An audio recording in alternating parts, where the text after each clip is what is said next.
Okay, Assalamualaikum semua. Selamat malam. Right. So for today we are doing apa nama ni, KrenoTalk. I call it a lockdown talk since it's the first day lockdown for me, and some of our friends juga I think yang kena untuk lockdown juga kan. So the talk is specifically, the topic that we are gonna go for today is should you be a blockchain developer, right? So before kita start all this thing, I would like to just introduce you guys untuk siapa. I think some of you guys ada yang datang daripada KrenoTalk, ada yang bukan.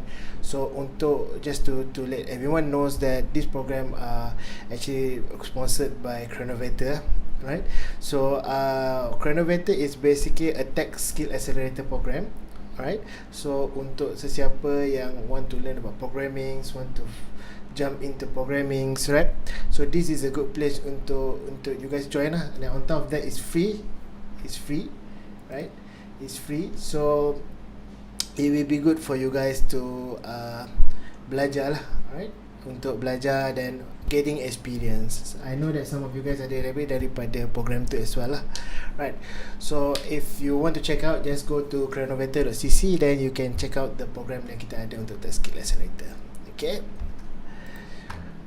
Okay, so I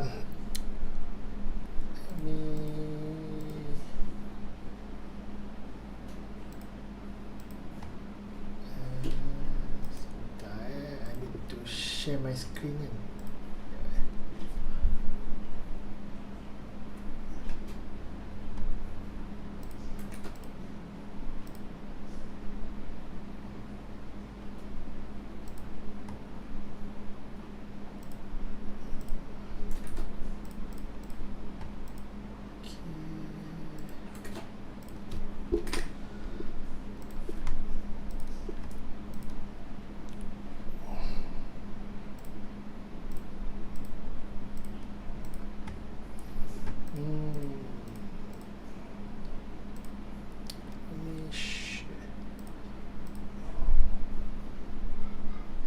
Sorry je a bit slow sebab dah lama tak buat talk kan. I think it has been 2 months. Setting. Hello all. This one is present. Enter the screen. Take it from here. Okay, share it here. Okay. You boleh nampak screen?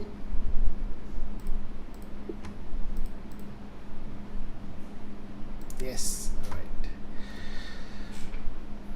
So the topic that we're gonna discuss today is, should you be a blockchain developer? So today we try to look on the perspective about being a blockchain programmer rather than the blockchain or crypto buys, but as a whole lah, right? So I know that a lot of you guys juga daripada background developer, right? So this is the question that I think it's a question that a lot of us think about, because blockchain has been a while for more about 10 years, right? So what is the state of the development of the blockchain? What is ready, what is not ready, what can be done, what cannot be done, right? So these are the things that I can explain it throughout the talk for tonight, right? So if you have a question, if you have things things, you can just stop me, or you can just share it inside the chat room, then we can have a further discussion on that. So just think about this talk as a discussion rather than a lecturing like class, right? Okay, so before we start, any of you guys have tried to do a programming in blockchain? Ada tak? Anyone that have tried that? Siapa tu? Oh, Shima dah try. Okay. Final year project. So you're using so it means Solidity. Alright, okay. So it means this is gonna be a free flow for you lah for tonight's punya talk. Okay, so we have also Kak Long, Fadilah ada, Syafiq no, Ong said yes. I'm not sure yes is it refer to the question or not. Right, so it has been around, right? So we're gonna go through in depth. We're just gonna dissect all the information about the blockchain and what can be done, what can be done throughout the discussion now. Right.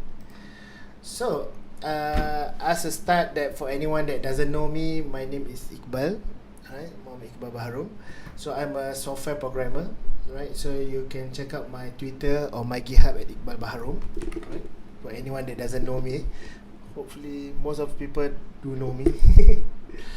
So I'm a software engineer by study, but I have about 15 years of programming works, and currently is a chief of talent in KrenoTalk Berhad. So what I like to do on my free time is hackathon and coding. Is it? Yeah, coding. Alright. So that's me when I was younger. Right. So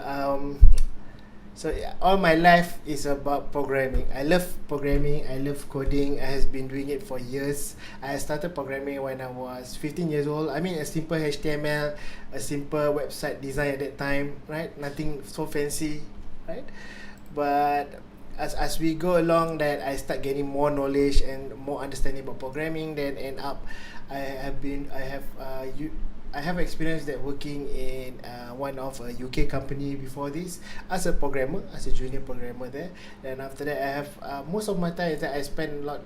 I prefer more a project that are towards R&D, not specifically like machine learning, things like that, like algorithms, anything like blockchain, things that are new.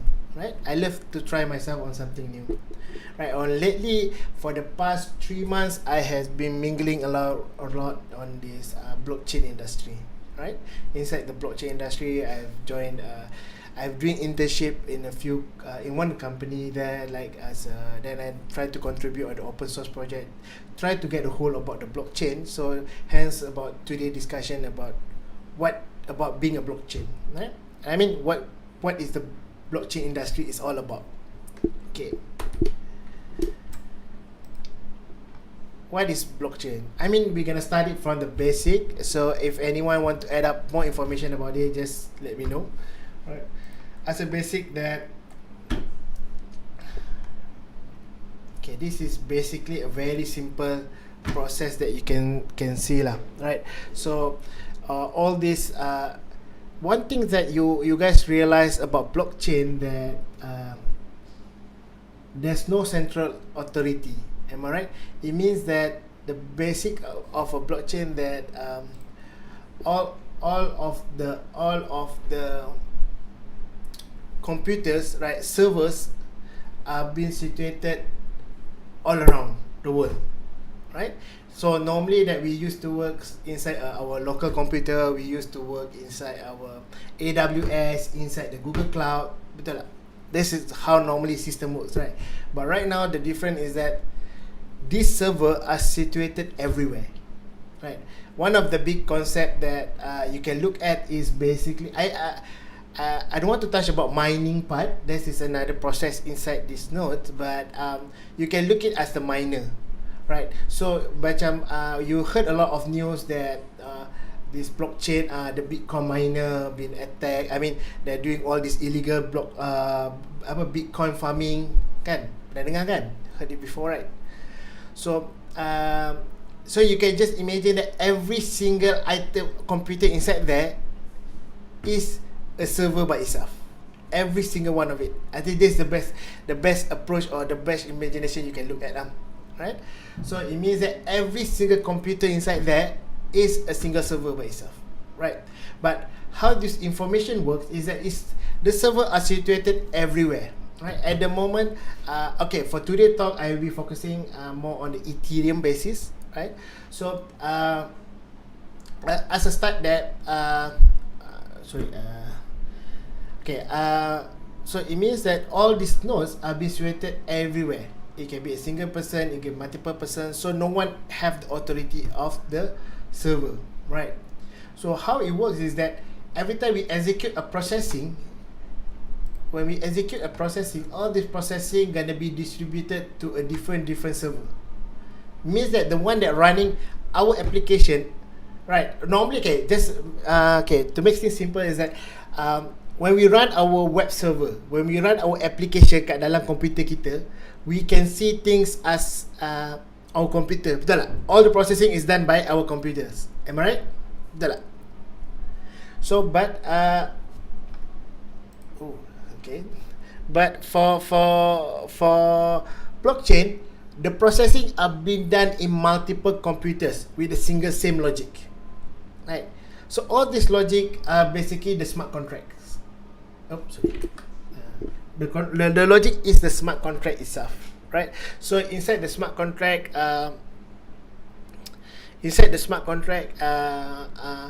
the one that actually handle our logics, that what we want to do, 1 + 1 = 2. 2 + 2 = 3. 2 + 2 = 3. 2 + 2 = 4. Right. All this logic are be executed inside the smart contract. Smart contract are the one that execute. So it means that for us to know that, to validate that information, we need to run it at multiple computers. It means in this case multiple virtual machine, right? Multiple machines. So that's where the proof of work that came in. Right. For the proof of work, it means that all information need to be validated. Because that there are times that the machine itself is tempered. It means that the machine itself is trying to do things that to change the information. It means that machine, instead 1 + 1 = 2, dia akan buat contohnya satu machine ni dia akan buat 1 + 1 = 3. Rosaklah the whole processing, betul tak? Because someone just want to play around with it. But that's why we have a proof of work, whereby that when the proof of work, all the machine we have a consensus. Right? So if there's error or that, they're gonna keep executing it until they get the consensus. Okay, consensus adalah semua setuju satu. When you execute, okay, 1 + 1, you send a function that 1 + 1 you send to machine A, okay, jawapannya 2. You send to machine B, jawapannya 2. Ketiga 2, tiba-tiba 1 4, tiba-tiba ada 2. Right? So this is as a consensus is that they have the algorithm for the consensus. The consensus is that the answer is 2. So as a consensus is that this is valid. The valid number is 2. So they're going to return 2. Okay? So that's the idea of the blockchain. It means that there's no central authority. There's no one change. Example that inside our code, if let's say we are actually deploying a code in our application, let's say I create a Node.js, I boleh tukar aja dalam tu 1 + 1 from, instead of 2, I 1 + 1 = 3. And no one can say it's wrong because it's my code. I think this point is very clear, right? Yes, this one is a very straightforward. So for what we as a programmer do, that no, Hussein say no. Okay, Hussein. Okay. Do you have any question on that?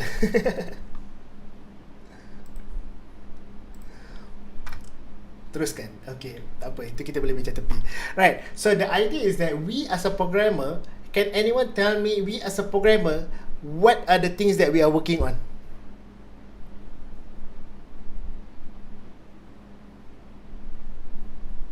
Ada any guess? Anyone can guess that which one that we are working on? Do we work as in the node itself, or we work as a smart contract itself, or we work, I don't know, outside it, or the VM itself? I don't know. Can anyone guess on that?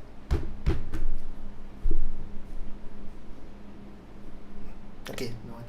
So we as a smart contract, smart contract, correct. So inside the industry is that what Kausar said is actually correct. The smart contract is being done by the programmer itself, but there are times that because it's not that there are times in blockchain there are two part of it. One is the one that what we call the smart contract developer. Another one the EVM. It means that the EVM is also going through a lot of development. Right, EVM as a server application has been going through a lot of development. So there are two paths you can go. It means that you can do the smart contract code, or you can run the EVM code. Later on, I will show you how we work with EVM, how we work with the smart contract part as well. Right. So, but they have another part whereby that when we deal with the smart contract, we always we always do the smiley face. What we call is a DApps, decentralized applications. When we deal everything with a smart contract, we also will deal inside a DApps, right? Inside the DApps is a decentralized application. It's the same as we do with normal application. It's just that it's everywhere. It's everywhere. It's not situated at the same place, right? EVM, oh yes, thank you, Ong. Siva Mohan actually asked, EVM equal to blockchain platform? Not really. It's not the platform itself. EVM is an Ethereum virtual machine, right? In this example, Ethereum virtual machines. But what we always do is a nodes, and all these nodes are connected to each other. That's why we have a P2P, what we call a peer-to-peer. Does anyone know what the P2P is for? I mean, what's the P2P are best used for? Decentralized. Eliminate third party. Yes, that's the benefit of the P2P. Kau usah transfer files. Ni mesti banyak BitTorrent ni. Kan? Kau usah ni mesti banyak download kat torrent ni. Yes, one of the big example that for everyone that here can understand is BitTorrent. Am I right? So we doing it. So when we download a BitTorrent, right? When we have a torrent, have you realized that we have this thing called seeder? When we download it, when we execute the torrent, so we have a seeder. Am I right? If we have enough seeder, the download gonna be fast. But when we don't have enough seeder, the download gonna be very slow. More seeder is faster. Seeder. So who are the seeder? So who are the seeder? People. So the seeder is the person that have that file hash. Okay, what happened inside? Okay, this part let me conteng a bit. I have this file that I left to conteng. Conteng. I have a Google slide specifically to conteng only. You know, all this with the online things, all these things become very hectic. So when we have a download of files, right? So this, imagine like the full file size, right? So what we have is actually that oops, sorry, I think I get it wrong here.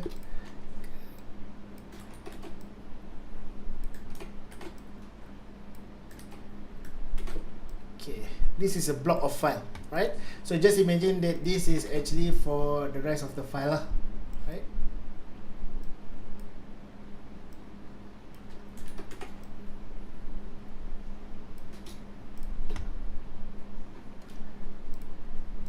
Okay, so it means that the whole thing here is a file, right? The whole thing here is a file, right? But every of the file, what they do is that the file will be break down to a different hash, a different segment, right? So you have segment 1, then you have segment 2, different segment. This basically is a hashing, a different hash. So if you have someone have downloaded this part, this particular hash, they can become a seeder for that particular file only, right? So it means that if you have a complete file, you can become a seeder for anything inside that file. So just imagine this is the whole movie lah. Let's say we take Avenger movie lah, right? So let's say we take it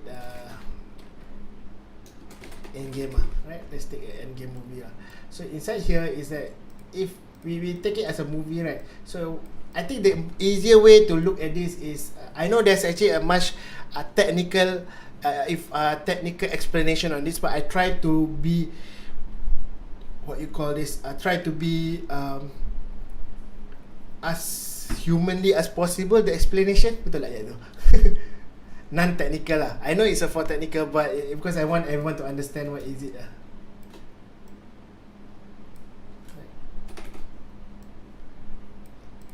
So this one is between different minutes lah.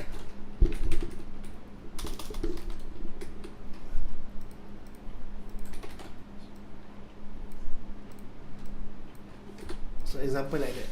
So it means that this is one particular, so you can become a seeder. This is what I mean by the seeder. So the file will be located everywhere, right? So it means that if you have 10 people, we have 10 people that are already what you call this, that have already downloaded the file to that particular thing. It means that 10 people can become a seeder. Even though if you already download a portion of that, of the file, the portion also can become a seeder. So it means the idea is that the more seeder you have, the faster is the download, right?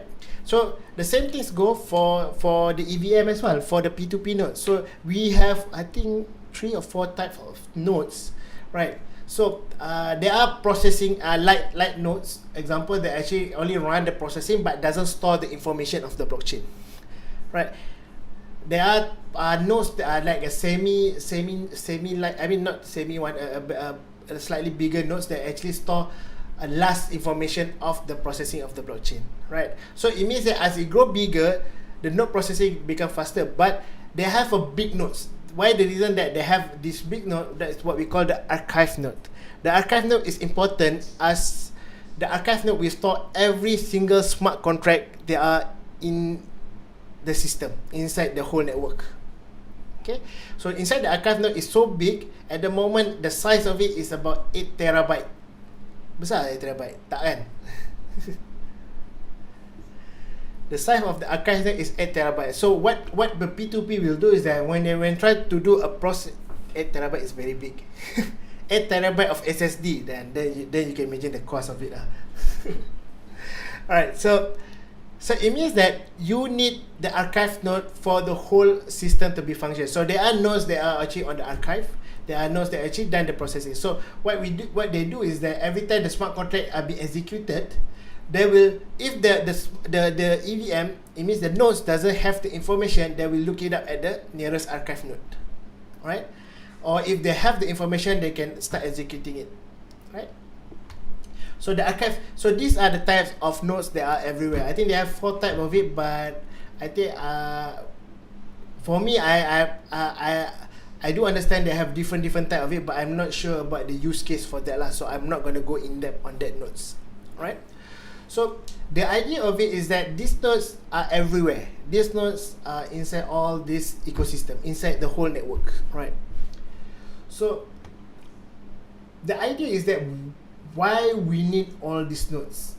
Is very tedious, am I right? I mean, having all this scale is very tedious. Then why we need it?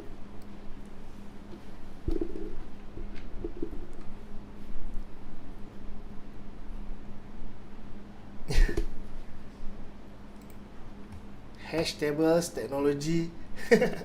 Basically, the answer is here. No central authority. Having decentralized authority, correct. To replace, Faris, to replace the government. Okay, we are not touching anything on replacing the government for today. That one kita boleh discuss kat tepi. Right. So there's no central authority. That's the idea of the smart contract, right? The blockchain itself. So all these nodes are interconnected. You just, every time you deploying a node, that nodes gonna become connected throughout the ecosystem. From the node, you can communicate to other nodes as well, right? The nodes are communicated to each other. So inside the EVM, they're gonna have this what you call the processing, how they handle the queue, how they handle how many machines they need to do the processing, all that kind of thing lah. So the idea of okay, this one I'm gonna touch a little bit on crypto part lah, right? So it means that what's the benefit for me to open the node? Why I want to spend 8 terabyte of my computer to open the nodes? Minus. Right. So why I'm spending the money to my computer, my technology lah, my computer to run the nodes, get reward. Syafiq, okay, crypto, yes. Oh, kausa, alhamdulillah, so many people can access it, pahala bertambah. I think that's the best. That one tak ada orang boleh layan. Itu memang paling power punya answer. To reach money to be rewarded with crypto, validate the nodes, right? Okay. definitely is that when you open the nodes, what you get is what we call Ethereum. Okay. The idea that we always have for these nodes is that all information, okay, right now if we're opening an AWS server, am I right? Siapa yang bayar? Who actually pay for that server? You yourself, right? The developer lah, the company, right? Very expensive, yes. So it means that we as a central, we need to pay for that application, right? So inside the blockchain, who are paying for that server? I mean for the processor for that server. Who are paying for that? Everyone. Basically, the cost will be pushed back to Satoshi. No. Okay, the cost will be pushed back to this smiley face. It means that the user. Every time we are accessing a smart contract, every time we are triggering a smart contract, every time we are do something on a smart contract, the cost will push out to the user.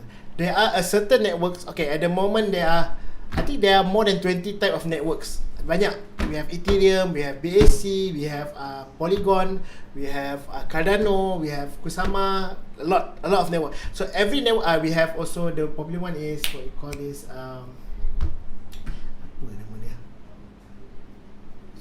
Solana. Okay, so people are building their own networks, right? People are building their own networks because that there are different use case, multiple use case they are inside here, right? So a certain use case, an example that when we have all this proof of work, there are things that are limitation that you can do on this kind of network. In this case, we are talking about Ethereum. BAC, Ethereum, Polygon is all based on the same concept, right? Okay, similar focus, right? Okay. So the cost, as you can say, are being pushed back to the user. It means that if I want to do a processing, I'm paying for that server. That's how it works. Right? We are pushing the cost out to the user. Marah tak user? Marah lah kan? Confirm lah. It's like, why I'm paying for this? Why I'm paying for that? Okay. Why the user are the one that need to burden up the cost? Right? Definitely, right now we have a lot of functions that to alleviate to levy the gas cost. So it means that what we call it, when you're paying for this processing, we call it a gas fee. So it means that you are paying like $1 or $2 of the amount to the applications, right? Okay, to answer the question that I asked just now, why the user need to pay? Because someone need to pay. At the end of the day, is the process is that someone need to pay. Right, you can be on the company itself. If you are doing in a company, there are a way that you can relay the cost out so the company can support it, right? But most of the application inside the Ethereum, inside the blockchain, the public blockchain, are being supported by the user itself, right? So every time you want to execute it, make sure you have the money inside, then only you can execute the process. Okay, you have any questions so far?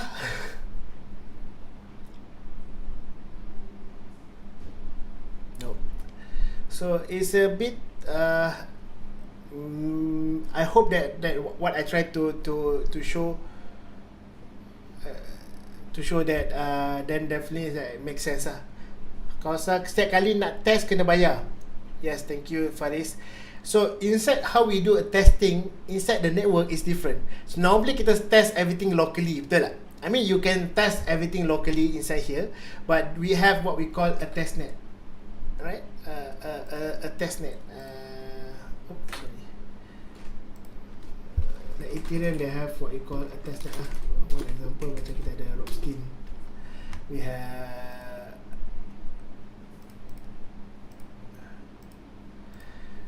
kita ada Ropskin, Kovan, Rikebe, Goli. So all these things right? So it means that we can run the testing inside here. Then to get this thing, we there's a way that we can get a free Ethereum inside here lah for us to do a testing. Example this one right? Semua network ni guna server apa? AWS ke in-house server? Graphics. Okay. You can actually deploy it using AWS itself.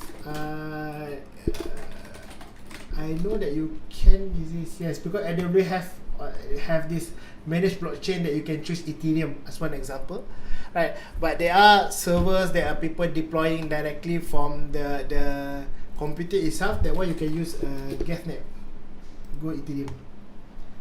So it means that you are deploying the computer like the miner, right? But you need to look at this point. These nodes are not the miner. The one that actually run all this processing, the one that I show you, inside here, this is not a miner, just to be clear. It's not the miner, right? They get the money from the user that do the payment, not by mining the process. That's a different case, right?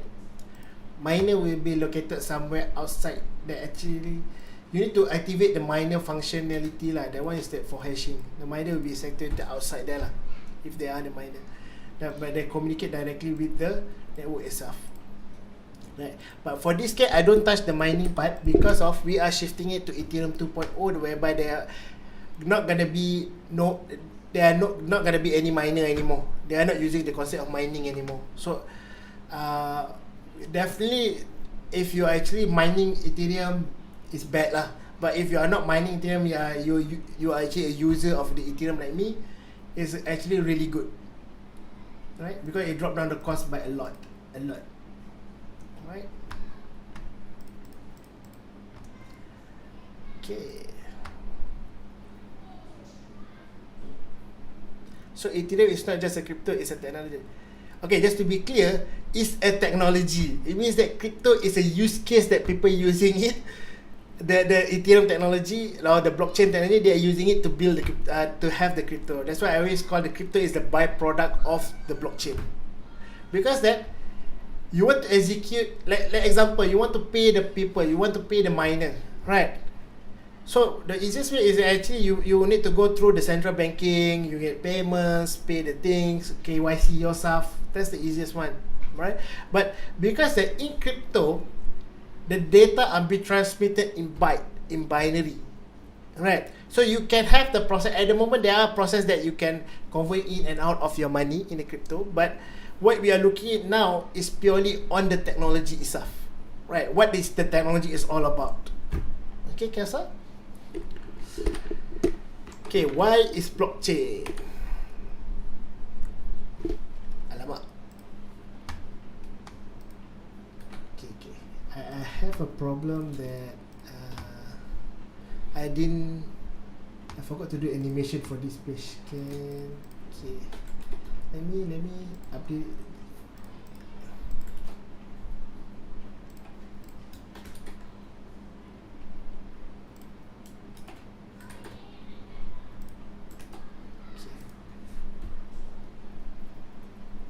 You guys chill kan? Tak ada masalah It's a sharing session Okay.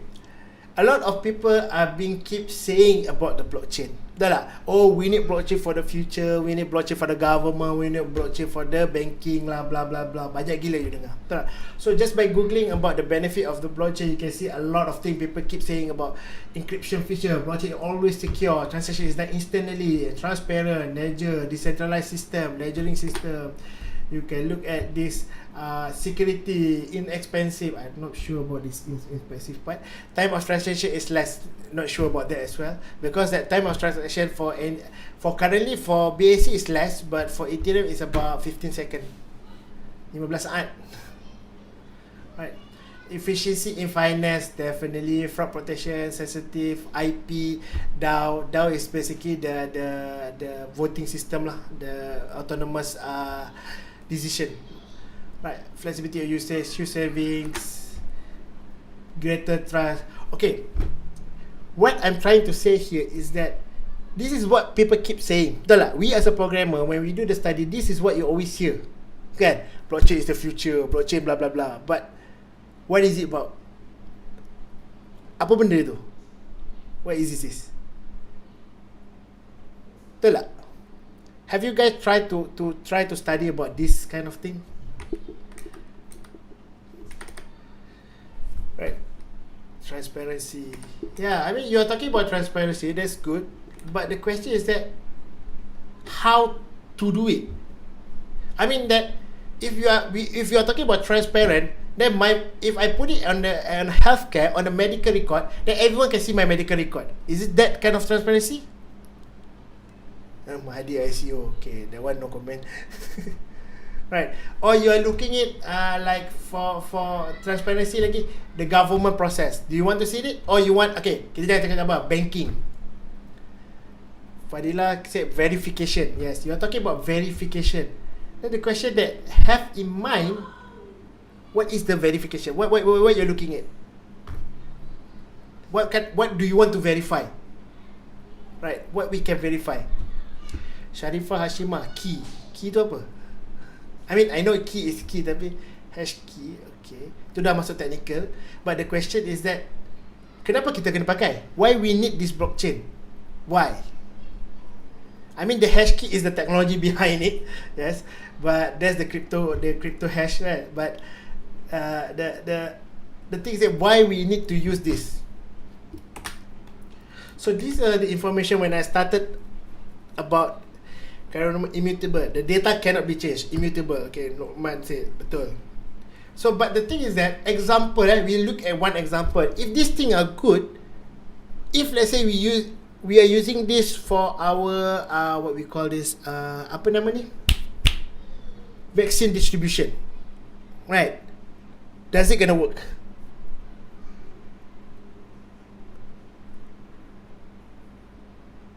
Does it gonna work if you use a blockchain technology in our vaccine distribution, COVID-19 vaccine distribution? Yes. In theory, yes. In theory, yes. In application, no. Because the example I just take one example. Because we are looking at transparency, we are looking at immutable. It means that we cannot change the data. Let's say example that we have a queue system, right? Then we have one guy that are actually fulfill all the criteria but are not inclusive inside the queue system. So we want them to bypass it so that they get the vaccine faster. Right? Does it gonna work if you try to push in? In computer, the computer gonna reject it? No. Right? So these are the part that I say in theory and in practical. Because in practical, there are times we need to bypass the system. Unless it's a mutable. I mean, blockchain itself is a database. It's confirmed immutable. Right, you can't change it. So because that you cannot bypass, I mean, I'm not saying that in this case we can say that is it you blame the developer or do you blame the management, this kind of thing. That's why I say that it's not to say it's bad, it's not to say it's wrong to do this. It's just that the focus of technology need to be correct. Where is the best place to use this kind of technology? Definitely, if you are looking at this inside the transparency, because that people always talk about transparency, people always thought this is that people can see things, correct? But there are things that I don't think people want us to see. Example, our finance record, because that once you start going for this blockchain, then people can see our finance record. Am I right? You can see my wallet ada berapa banyak. You can see inside my account bank they have how much. Then they come back to the second part. That's why they have a private blockchain. Okay, this is the best one. You have a private blockchain. The problem is that private blockchain defeat the purpose of the blockchain originally. Am I right? Because of why? Not because of transparency. Because of the authority. The control. Yes, thank you, Siva. That's correct. So it's basically if I needed to use it inside a private, why I need to do a blockchain? Might as well I just do a normal system. It's much more faster. It's much more easy also to do that. I mean, cost wise plus minus right? So it means that because someone from inside the governance, it means that they still can change our interest rates. They still can change our loans. They still can change our moratorium. They still can do that. Am I right?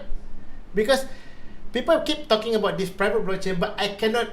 It's not to say I say it's bad. It's just that I'm looking it on a different perspective here. Right? I'm just looking at, is it needed? That kind of thing. They have their own database, right? But then the concept of blockchain is all about transparency. It's about fraud detection, things like that. It's still useless because this case that thing still happen, but just to top it up, because it's a blockchain, we are doing it inside the blockchain instead inside the database, right? That's the problem inside here. So, but these are the benefit that you can say that are being exposed out. So the question that I will ask, where is the best place to use the technology is? There is no business case to use. I'm not saying there's no business case. It's just that for me, it defeats the purpose of the blockchain. That's only what I'm saying. Right? So the business case, but if you ask me into a personal opinion, again, this is a very big remarks there. It's my opinion, not anyone's opinion. No one said it. I don't think blockchain is suitable for business. I don't think blockchain needs to go for the business. Right? For user verification. Verification ni, it means that tadi bukan ada Kak Long cakap, Fadila cakap verification as well. Right? Like passport verification. Okay. That one, okay, that's actually a correct use case, but it's not a business use case. You need to look at this. This is like government process is not what we call this. It's not a business use case. It's a basic government is considered public use case. You get what I mean? This is how I'm trying to point of view lah. Okay. Okay. Now I'm looking at sorry, Siva.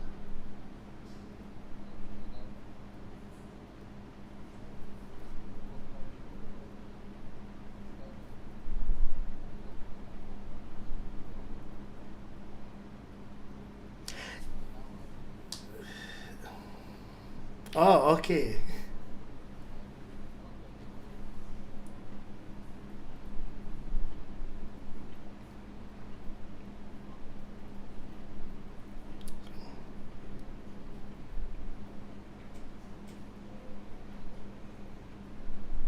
Yep.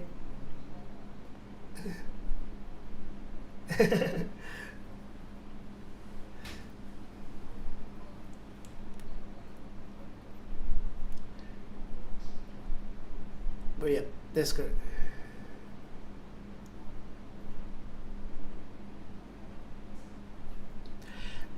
That's true, because it's a try and period. That's why the use case, the perspective, or where you're gonna implement it. This actually will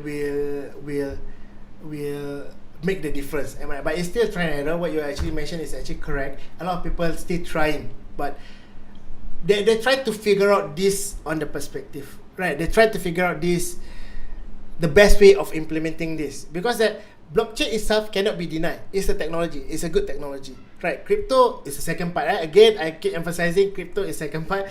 Blockchain is a technology. Right, blockchain is a good technology. Right.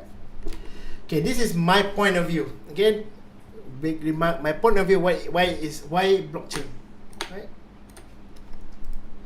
So, how I see this. That they are inside. This is actually taken by the economy graph, right? So in economy, any goods they are in the world, right? Any the public goods, they can be divided to a different category. Right? So there are 4 category. So private goods, common goods, club goods, and public goods, right?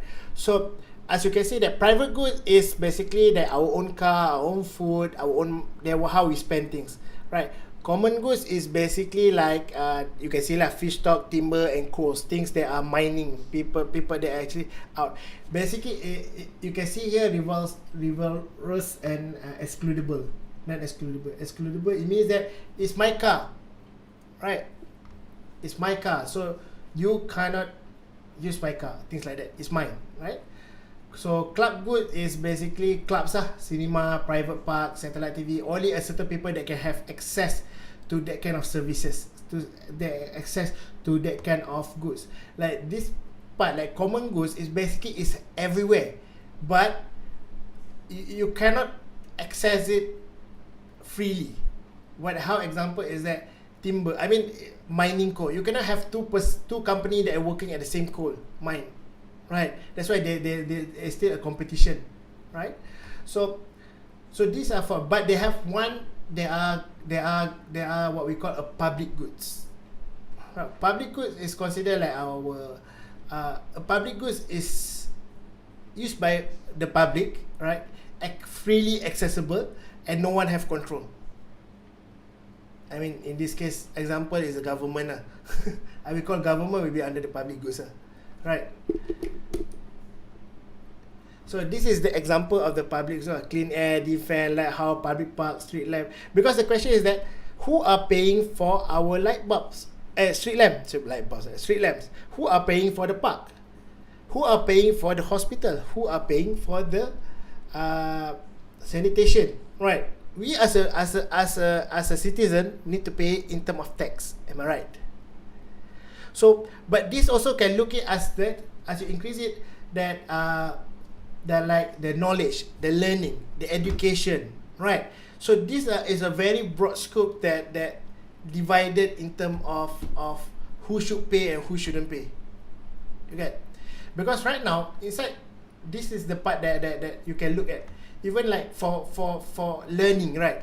Learning has become a privatization in learning, right? Not everyone have access for the free education, right? Free learning process. So it means that if you have money, you can pay for the good university, you can pay for the good schools, you can pay going to overseas, things like that.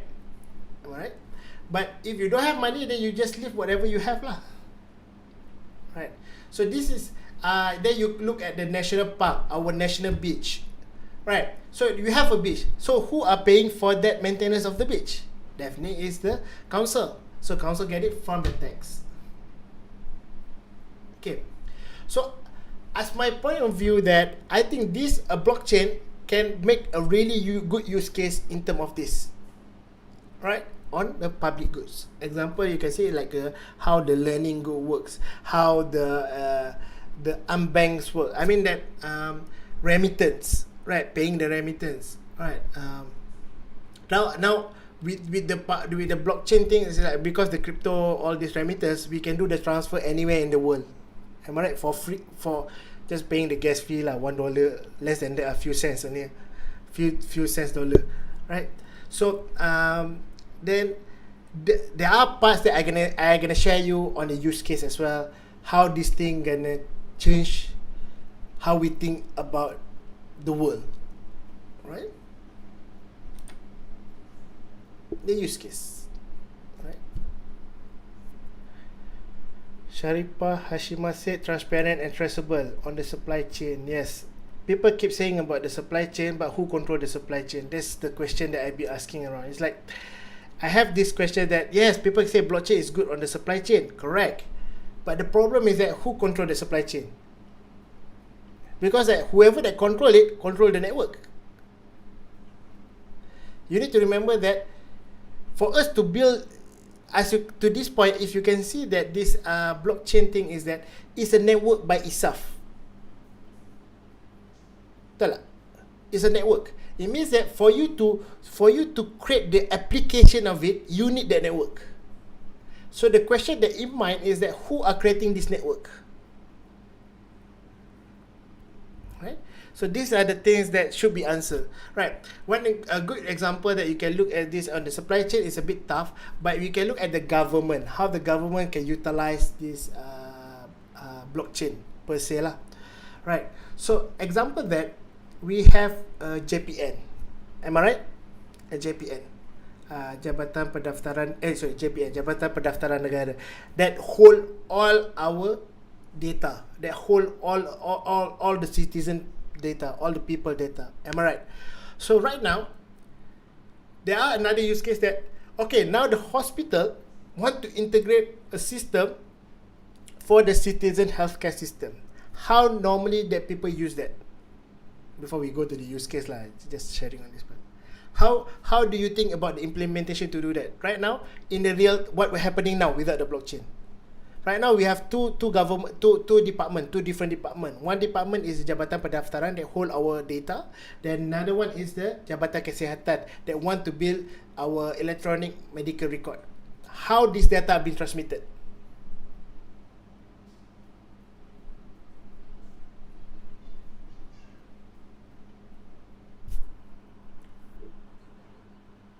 Correct? Online API requests. Yes. So online database. There's actually correct. What Siva said is actually correct. What Siva Mohan said is actually correct. What they do is basically that data are being transferred directly using a file. FTP, yes, Breaker Graphics say FTP. That's one way. API request. API request gonna defeat the purpose. Why? Because we are talking about millions of data here. Right, if you just want to have the processing of the data, want to have the sync of the data, then it's gonna be very problematic. It's not to say it's bad, but the restriction there is very hard, right? So then on top of that, once then the medical data have the data from the Jabatan Pendaftaran Negara. Example, you already transfer the data to me. I'm the Jabatan Kesihatan. So is it that data is Jabatan Pendaftaran Negara data, or is actually a data for Jabatan Kesihatan?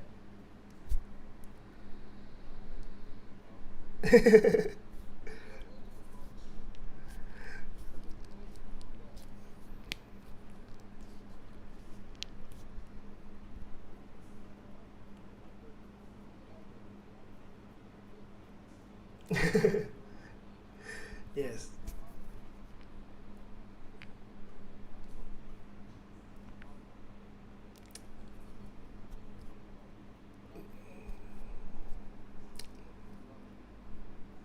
Yes.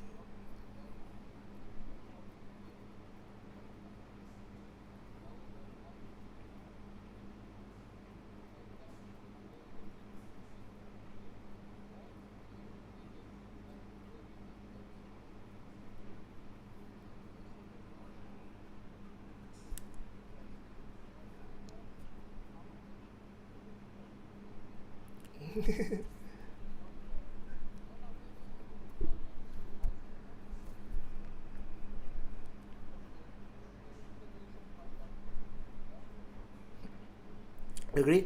So what Siva Mohan was stated there is actually correct. It means that the problem, a lot of this problem is during the integration process, because people are using a different database, different process, different approval level, this kind of thing, actually giving a lot of headache in terms of the integration. Anyone that have worked with the government project before, I think should know that it's very annoying.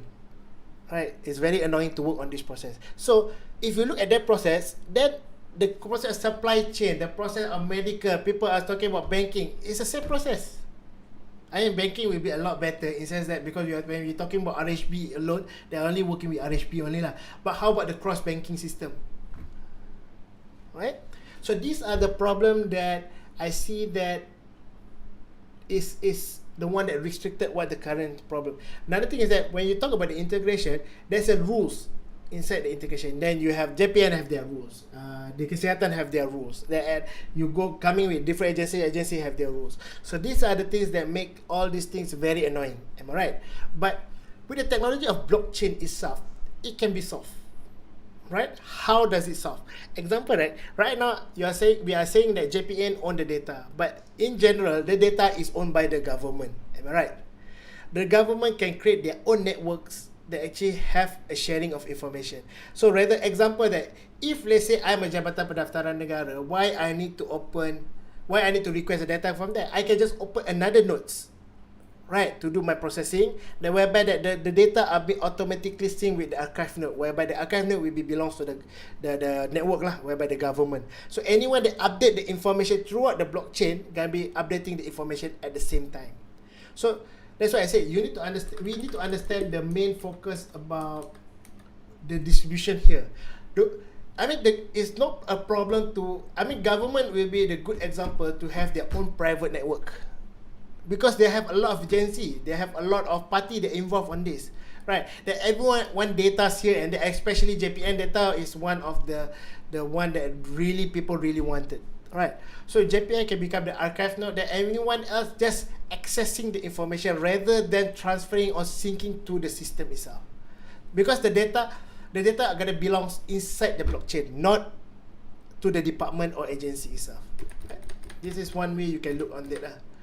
Right, example on your passports, on your IC, right? So the police, let's say the police, okay, the good thing about the blockchain is the same how we actually build out application You know, like people, we are building application that what we call this grid system, distribution system, that one system are not related to another system. Am I right? So if example that's why like why the API application, why the GraphQL application getting mileage. Because that when I'm building a system, I just make sure that I prepare all the API, I make sure that I prepare all the things that you need, right? Then the rest of it, you take it. You don't need to care what's happening inside my system. The integration will be supposedly, not supposedly, the integration will be what we call seamless. So as an application can do that. Like a black box. Dalam black box. Sorry, masuk black box. Okay, so it means that if I'm a police, I want the data of from the JPN, right? So it means I need to develop my own application. I have my own rules. Then just build your own application. You don't need to worry. But as long that everything is connected during the same network, and this network maintain the same what we call this schema, the same process. This is why the enforcement of the process. This is why important.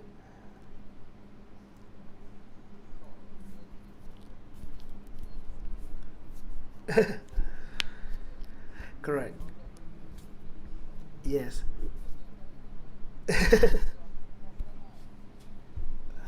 Yes.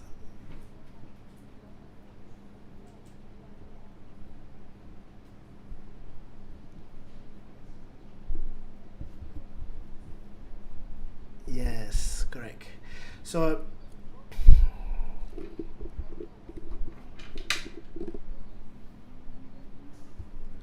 correct. But I mean that's the best. That's what we are hoping for it lah. But again, let's pull back a little bit of our reality. For us to run that, definitely gonna take years ahead, right? They're gonna maybe either they're gonna do it or not. We never know. Am I right?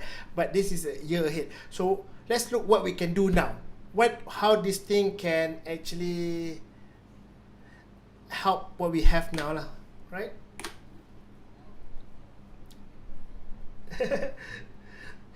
Right.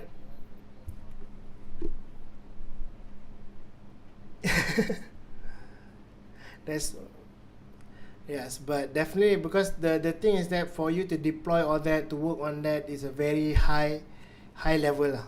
Right? I mean it's a low level program, it's a high level implementation lah, right?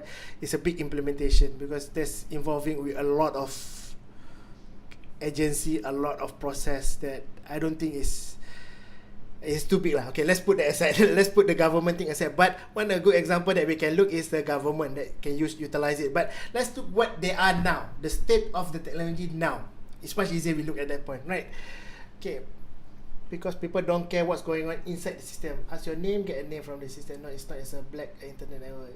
Surat beranak info doesn't need blockchain, only access to the JPN database. Yes, what Hatta said is correct. So Imran, surat beranak info doesn't need blockchain. Only access. Blockchain is the network, right? So it means the surat beranak is surat beranak. I mean, the blockchain is a database inside a network, right? So surat beranak is only access to the JPN database. You need to look is that the concept. Okay, the first thing that one I gonna touch it later lah. This is actually a hard part for me when I just started with all this blockchain development as well lah. Because I try to think like a normal developer, whereby I can't think like a normal developer. First of all, there's no database. Because the blockchain itself is a database. There's no query.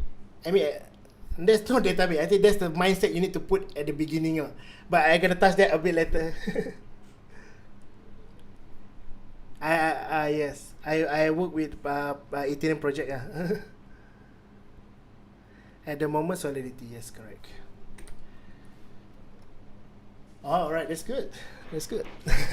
Right. So let's look at the certain use case that we have here, lah. Right. So right now is that what's the readiness of the technology for the blockchain? Right. What we can do with the blockchain itself. This is one example that they call it a DTube, right? It's basically a YouTube, right? So the idea is that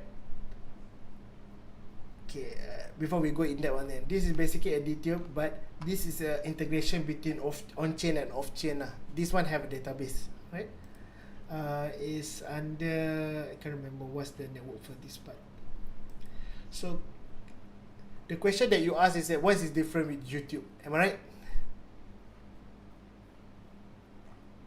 So it has no different than YouTube. No different. It's the same as a YouTube. Okay, look at this. What? When I say that it's the same as YouTube, do you feel impressed or you are feel like okay? Huh? You doubt. Right. So these applications, right, this thing are being built using. The reason is why this application are using a blockchain behind it, right? Comparable that we're using in YouTube. What I'm just trying to say is that for the streaming technology, it's ready for you to build it on top of the blockchain. You can stream, you can post video, you can play a video, you can do applications, things like that is ready. It means that because I put YouTube as the current state of our technology, right? Things that you want to do streaming, you want to do the video conferencing, things like that, right? So you can use this. This is one example, right? And this is free. I mean, YouTube also is free, so it doesn't make a difference there. For me, is that as a technical guy, if you have a similar technology than the outside one, it means the state of technology can be comparable to the what we have now. Okay. So another one that we have is Lifebear. This is basically a Twitch version, but it's free. Right. It's Twitch. You can do live, like right now. Every time we do we want to do a video, all this video, we need to set up our servers itself, or we actually going through a third-party server. Am I right? So inside here, you can run the application, or you can run the streaming. Using the blockchain in a way, run miner, things like that. Right, because when you want to do a streaming, one of the big problem is actually the what we call this, the video the video encoding. Right, the video encoding is the cost. Right, that's the cost the cost of what we call this, the cost of to encode the video. This is where the encoder server, all that, make money out of it, right? So they have multiple machines that can run the encoding in real time. But the thing is that how they're doing it is that this encoding happen like when you're doing a P2P. So it means that you'll be encoded by all these Lifebear nodes, right? The concept of the same concept of what we have here. The same concept, but instead of you are just processing 1 + 1 = 2, that you can actually do a processing to what we call this encoding the videos. So this encode a certain level, this encode, then it means that you can distribute the encoding process throughout the ecosystem, throughout the network.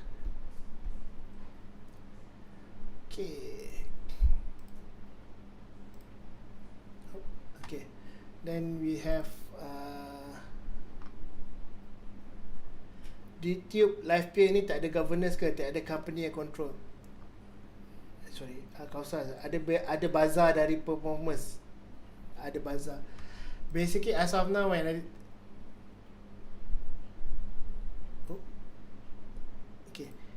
at the moment they have no difference than what we have it on the streaming outside. The performance when I did run the test is similar. As you can see, the one inside here, the videos, all this is actually a live, right? There's no bazaar. Right? Okay, mereka graphic detail, live film tak ada governance ke, tak ada company yang control. Okay, the idea is that there are company surrounding, like Lifebear is an organization. It means that they're trying to do an open source. All the projects inside this what we call this projects inside the blockchain are be governed by the community. So it means that they definitely have a developer, but the developer also is considered like an open source developer. They have an internal developer by themselves. They have a company running, but the direction of the company or the project are be decided by the community. So this is the idea is that the one I will show you afterward how this process goes. It means that every time they can, as a programmer, they cannot simply deploy it directly to the smart contract. Okay, the thing is about smart contract, you cannot override it. There's no update. I mean, once you update it, the data on the original smart contract gonna be lost. It's like you are deploying a new application, right? So example that there are right now okay, I don't know more about baru boleh juga. Okay, so there are governance, but this is what we call decentralized governance, decentralized autonomous decentralized apa ni DAO, decentralized autonomous organization, right? So all this are been set by the governance, right? What is the problem that the trilling using blockchain is trying to solve for a normal user? Yang dalam ni, okay, mana tadi trilling ni? Ni example lah, Steam. Okay, the Steam one is basically Steam is a slightly different whereby all the governance is by the not slightly different, it's a network by itself, but it governed by the community itself lah, right? So not Steam.io, I'm looking at social blogging. This is the medium. People can post a medium. Okay, the different, okay, why this is important, like DTube or this thing, why is it important? It cannot be deleted. That's the first of all. This is what I've been saying on the beginning. It's an immutable database. It means that people cannot delete this video. Whereby in YouTube, in Medium, all that, even if someone is complaining on that, we can delete it. We can remove it. Right? It's have good and bad perspective on that part. But the thing is that it means that the user should decide that the content should be deleted or not the company that are deciding by that, right? So this is one of the big difference why this thing what is trying to solve, whereby like YouTube kan, sometimes you have been blocked, the information sometimes, I mean, if it's really things that are being problematic, it's okay, but we had news also things that are simply people getting blocked out of it. Let's bring down the whole network. Yes, thank you, Hatta, betul. Right. So like Medium, same thing also. This is where the mutable come from. Then it means that another thing is that, example, we're using a YouTube, right? Today they say like, okay, all free. Okay, biggest example we can say like Google. We have a Google Meet lah. Actually, we have a Google Meet blockchain as well, but I can't remember what's the link for that. Okay, the Google Meet. Okay, now last time we giving everything for free. Everything for free. Now we have you need to pay for it. You can only use for 1 hour like Zoom, right? So who set this rule? Okay, because we understand that they are running it as a company, they need to make profit out of it, but it do annoy us on this information when they came out. Am I right? Because that the perspective is that you are pulling us all of us inside the system, but then once you have the monopoly of it, then you start controlling it. This is where the governance gonna come in. Right. This is one example of that. The cannot be deleted, cannot be things. The thing is always be here, right? So kiranya life ni product of Web 3.0 lah. We can say that money method. But there are things that inside here like Lifebear. We have it like where is it? Lifebear, things like that, right? Like Lifebear, things like this. So inside the Lifebear is basically that they have a coin inside there. So it means that basically the question is that if you are doing an open source project, how the money are being dispersed, right? I mean, how to maintain the open source project. So it means that this is where the money, the crypto things gonna come in. They have another one that actually, this one I like. I use this a lot. Gitcoin. So Gitcoin, public use fund for the 21st century. What the Gitcoin do is that they make a grant, but they actually show you how the distribution of grants makes sense, how they distribute all the money to these companies, right? Sorry, no companies, projects. And this grant also, big company projects, they are open source project, can request for the grant and get the money out of this as well.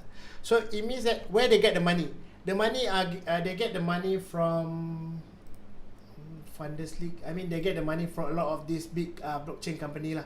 So the blockchain company always giving all this grant money. But the thing is that it's very transparent. It means that when they actually giving out the grant, we know how the calculation works, we know who get it, we know how much, we know when they get it. Everything can be seen. I mean, that's the purpose of the transparency. Am I right? This is one example. Distribution of grant. And this project has been going around for, I think it's about 8 years, 7 years, I think. It has been a while, this project.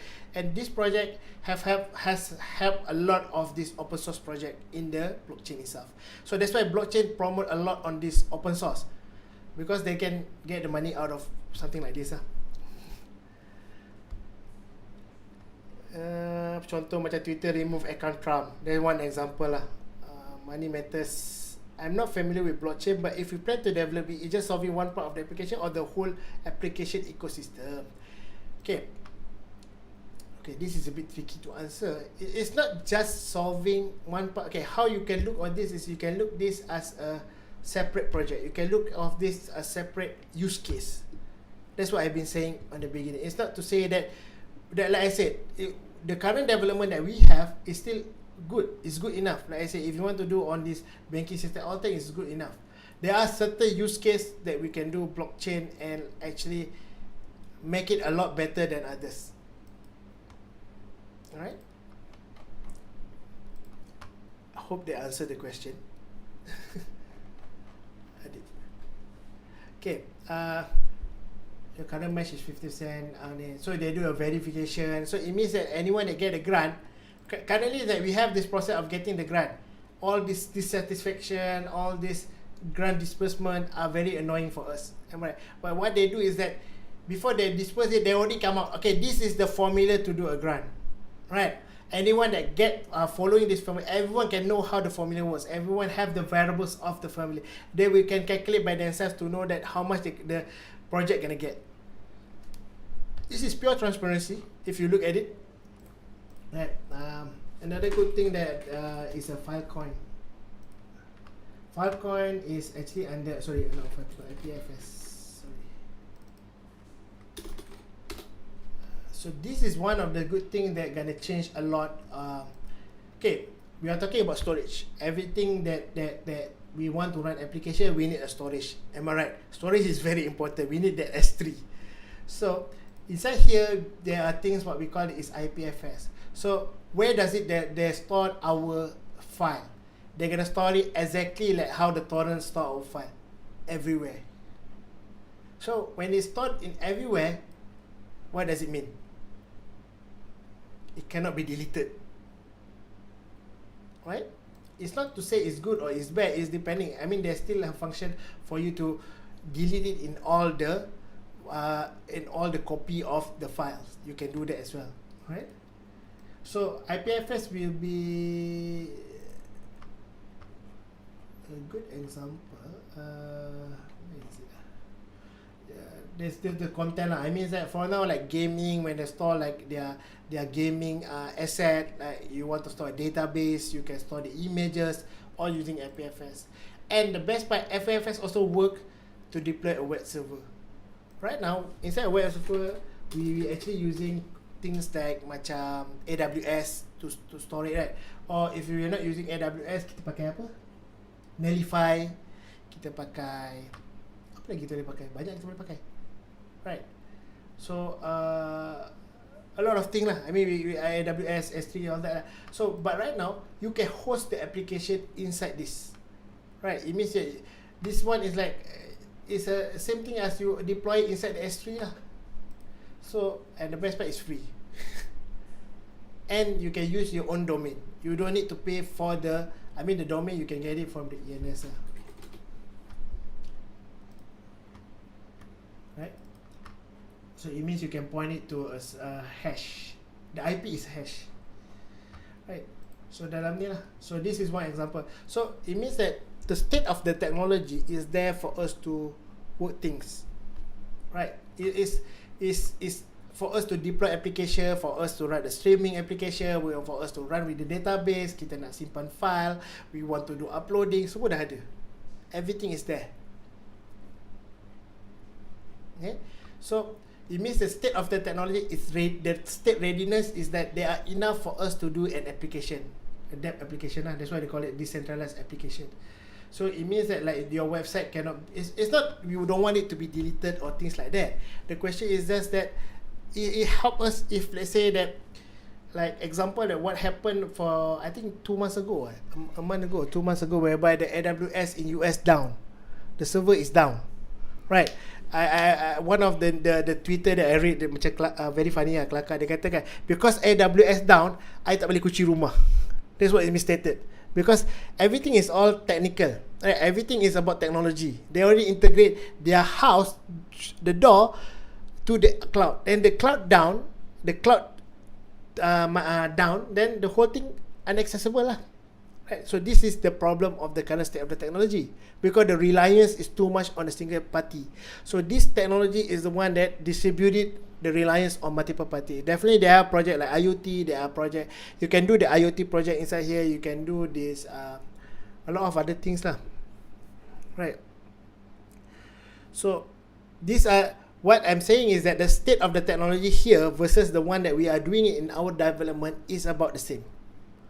This is, as a technical overview, is that definitely that we want this to be ready, then only we can work on things, on the use case or things like that. Do I make sense until now? Logik tak sampai sekarang? Boleh. Okay. Yes.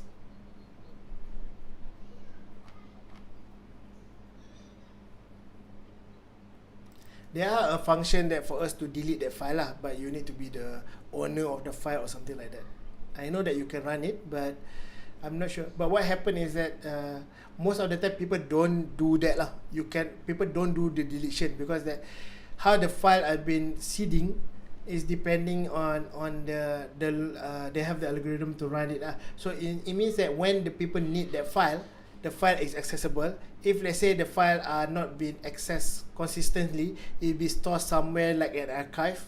But every time you access it, they will come out to the back to the CD lah. Things like that lah. Right? So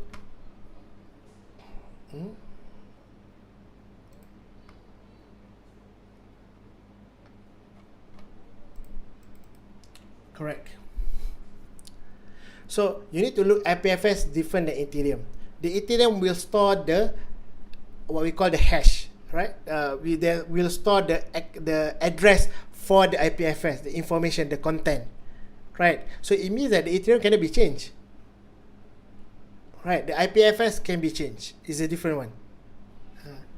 So this is a certain use case. It's the same thing how we change when we upload a new document, right? We change the what we call the URL to a new URL, things like that lah.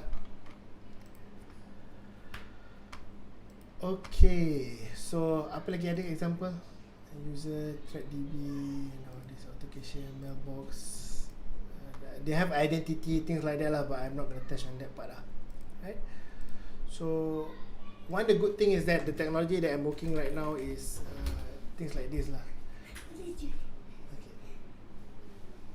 Right. So it means that this is a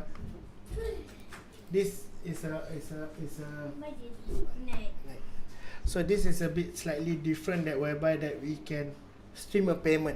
So example that why this thing is stream payment is powerful. They can stream a payment, example like your salary on a hourly rate, right? So it means that the all the staff doesn't need to wait end of the month to get the salary, things like that. So the stream gonna be running all the time. This is what we call the programmable money. So we can program it so the money can keep transferring throughout to a different wallet lah. In this case, the different use case lah. But it means that you can, for the HR, it doesn't need to wait until end of the month to make the payment. So if you work it, as long you are keep working on that, the money will keep on streaming to you lah. Things like that. This is one example for that lah. Okay, but that one is more like a tools rather than this. Okay, now the last and not least will be we are going for thank you. Dah habis. Alright. So I think one thing that I will try to being inside this industry, like, I just gonna share a little bit about my experience in this becoming a blockchain developer, right? So I'm focusing a lot on the smart contract lah. So I won't call it. It's not that I'm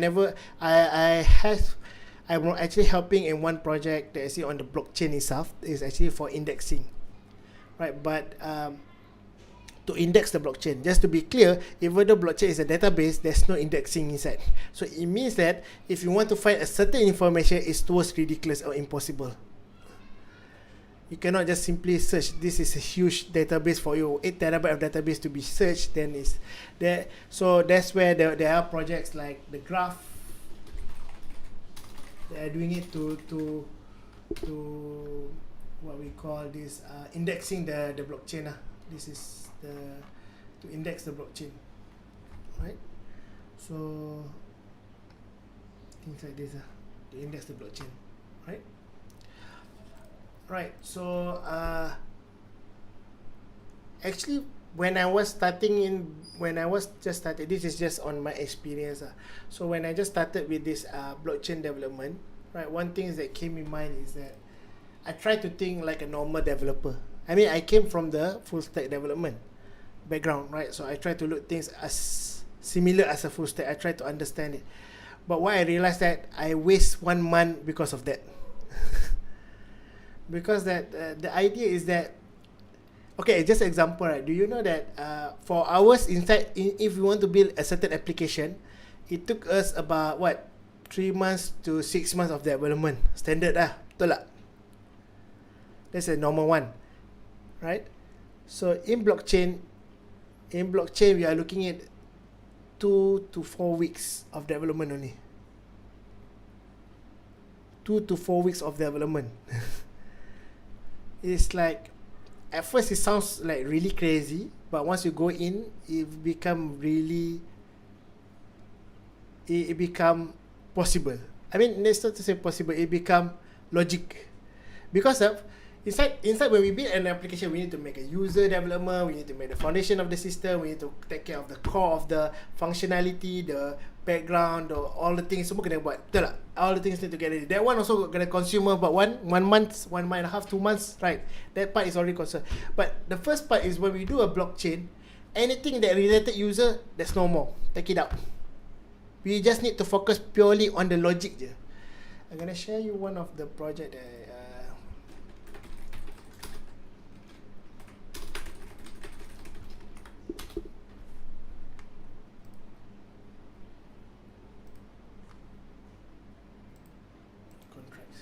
just imagine my back end is just a single file like this. The whole back end is this. User ke, connection ke, everything semua dalam ni. Satu ni smart contract. So this is, it means that you always, most of the time, you are spending more on the business logic, on the, not say the business logic, the logic itself rather than the whole application. Right? So, I mean, you need to think as a bigger picture of it, but the main thing is that you need to focus on the logic itself. Like, what you want to do. This is the callback words. Things like that lah. So, then on top of that is there's the concept of database, the concept about communication. Everything is different. Right? You cannot think like, okay, this, I mean, you can set, okay, inside the smart contract, you cannot connect it to any MySQL database. Even inside the smart contract, you cannot run any random application, random numbers generator. Okay, normally dalam application kita kan, okay, generate a random password, a random numbers. Betul tak? We always do that, right? We cannot do that here. Because of why? The processing are being done in multiple machine. When you ask for random, every machine will give out a random numbers. Every machine will give out a different result. Right? So so this is the problem on the blockchain itself lah. Right. So it means that it very focused on what you need to be done rather than all these randomized things like that lah. Okay. Then on top of that, it's still you can look the blockchain as the back end. The blockchain is still the back end. It's not to say that the blockchain is not the back end. It's still the back end. Everything are being connected to the back end. All the source code you can see inside here. I mean, this is transaction. So I just need to show the contract. Oh, sorry. Everything you can access all the information inside the smart contract. I mean, this you have Etherscan, BAC scan, you have Polygon, you have Matic. Alright, banyak lah. This one is byte compile lah. Right. So the idea is that this one should look at this one. So it means that all your source code semua boleh nampak. Let's go for this guy. Your source code are not secret. It's basically that semua orang boleh tengok. This one. This is address. I need to check. Where's the contract? Ada contract lah ni.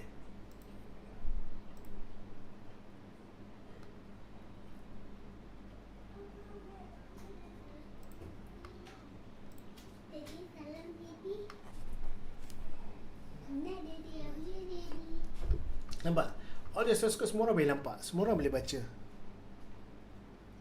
Right. So there's no such thing as secretive lah inside here. So it means that people can validate does your source code is good or is bad. Definitely they have an auditing process to do that lah. Right. They have a audit company that to audit the codes. Right. So this is one part of it lah. So then the development is quite fast. Then on top of that, for if you want to be all the front end, I mean, when you are inside here, this is what we call the solidity will be the solidity part only. But you still need a full stack development. A certain case, that's why they have the term on-chain and off-chain. On-chain and off-chain is that on-chain is everything is inside the smart contract. Off-chain is that anything that are outside smart contract.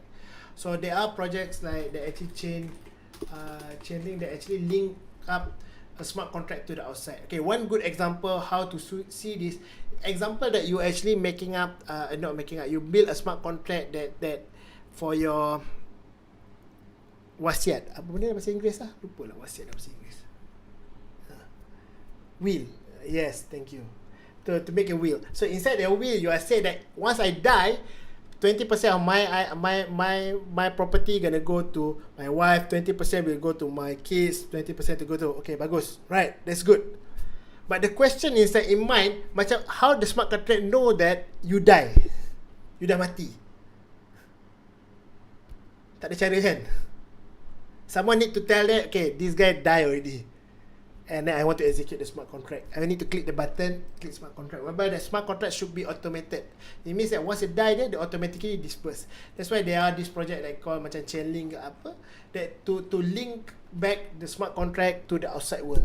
Whereby the outside world is basically this is whereby you can connect the smart contract to any of the current development yang kita ada sekarang lah. Contohnya macam Node.js ke PHP. Example.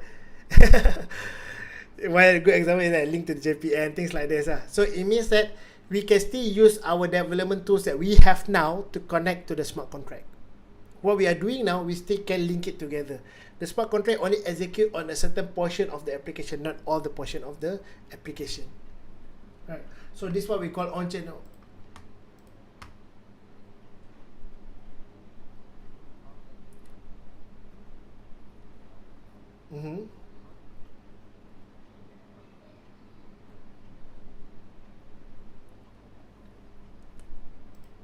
Yes.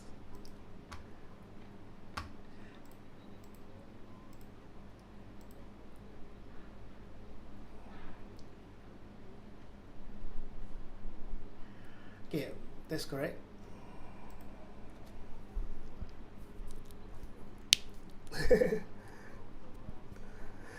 It's actually yes. Actually, on that part, they have some issue with that lah, because that this is where if the smart contract are relying back on the information from a JPN, example, right? So it means that the data are prone to be tampered. You get what I mean by that? So that's why how these things gonna works, like the chain link gonna works, they call it a data feed. It means that not one person need to tell you that someone died. You need a multiple person need to tell you, okay, this guy died already. Example, the JPN, the medical, the hospital, things like that need to tell. Yeah, things like that lah. So it means that from multiple sources, what we call it on multiple. Because that if let's say someone tell you are dying, but no one others state, oh, this guy is still alive, then it is invalidate. The smart contract won't be triggered because that you have discrepancy in data, right? So it means that it need to be firm. That's why that when people building this kind of application, all this, you need to think about this decentralized. All the information need to be autonomous. Information need to be not from a single party. It need to be from multiple parties. That's why I say that you need to go to the network example, right? So everyone need to do the verification, not one person. I mean, you can connect it to one feed. It means that one data. But how to prove that you die? Things like that. Or how to prove the data are not being tampered. These are the things that always be in question a lot. So they have a question here. Since blockchain rely on peer-to-peer, then if no peer, the blockchain not work lah. No chain, no work. No chain, no work. Yes, thank you, Ada. Still, if peer is not, I mean that, that's true. I mean, it's relying on peer-to-peer, but if you're looking at the public, okay, right now is that you have a private one, the one that we are talking just now about the private blockchain, the private network. But on the public network, there's thousands of machines. Chances for them to fail, not to say fail, it's not working is very, very, very low because we are talking about thousands of machines here. They actually have been synchronized and have been working together. Can still work if people. The hybrid smart contract, is it? This is what we talked just now lah, the on-chain and off-chain application lah. So for the front end, the beauty of it, for the front end of the application, we're still using React. I mean, you can still use Vue.js, you can still use React, so any of the application you see, like example, the things like this, right? Oh, sorry. So things like this. This one is using React. I mean, most of the applications here inside this blockchain, the most of the library are mostly on React lah, right? So the front end application, they still use React. As this one is from the generator lah. You can see. So it's a React app, right? So you can use Vue.js. I used one of the project before that using Vue.js as well.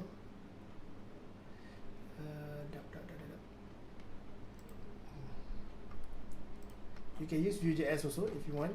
You can use React. So it means that we still need to deal with the current deal with the current state of the technology. I mean, whatever that we have currently as a full stack still being used inside here, right? Store router, things like this. This is the example for it. Okay. So for the front end, so what the front end will do is that instead of connecting to the back end like what we normally do, is gonna connect directly to the contract. Right, so the contract can have multiple contracts. So all the communication, all the details can be on the multiple contract. Let me try to see if I can find one link for this.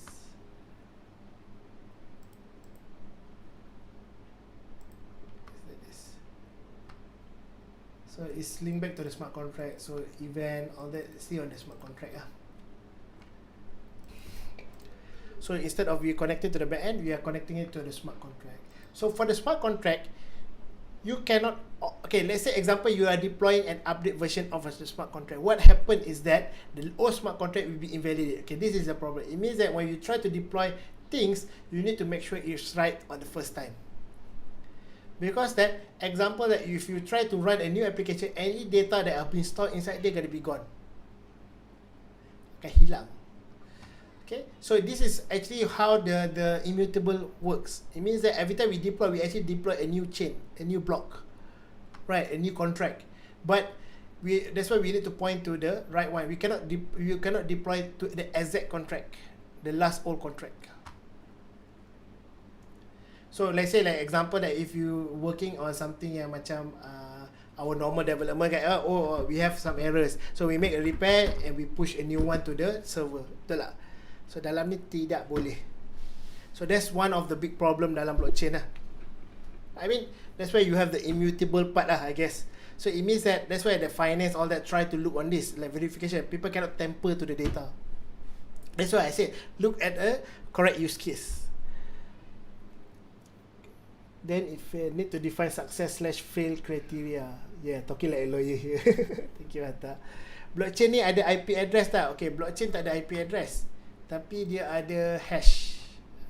Tadi I buka ni. Things like this. The hash is unique to the network.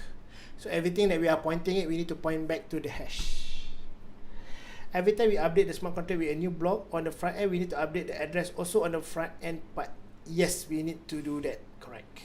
We need to update to point it to the new contract lah, the fixed one. There are ways that you can do to update it inside, but at the moment I can't comment much on that because I haven't touched on that part yet lah. But as of now, that's why we have a lot of these testnet things for us to look around and see. Okay.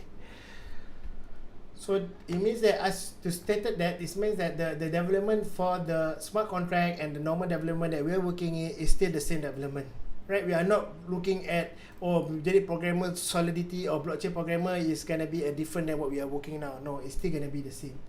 Like even when I work with one project with the EVM, I need to touch C++, sama je. Because EVM mostly either Go or C++. Even the plugin also you can do either both of that lah. Like guess the one is under Go, right? So okay, for the demand, okay, this is the scary part of it lah, the demand. You guys want to hear what's the demand like for the blockchain programmer? Ke tak perlu dengar? You guys want to hear? Okay. Oh yes, ni nak cek duit lah ni. Okay, first of all, working inside this, I actually working with the open source project. I intern in one of the company, short intern lah, right? Just working on things lah, because try to see things around. It's good. So what I realized is that, first of all, you need to look the environment of working as a blockchain developer different than normal employment, right? Because you're gonna work digitally. All the staff, all the company or the projects, all that, it gonna be everywhere. Everyone is working remotely. Everyone gonna be working remotely. US, India, you can work in, I know a lot of Russia. We have about Romania, Indonesia. So everyone gonna work remotely. No one cares that you need a visa to work here. No.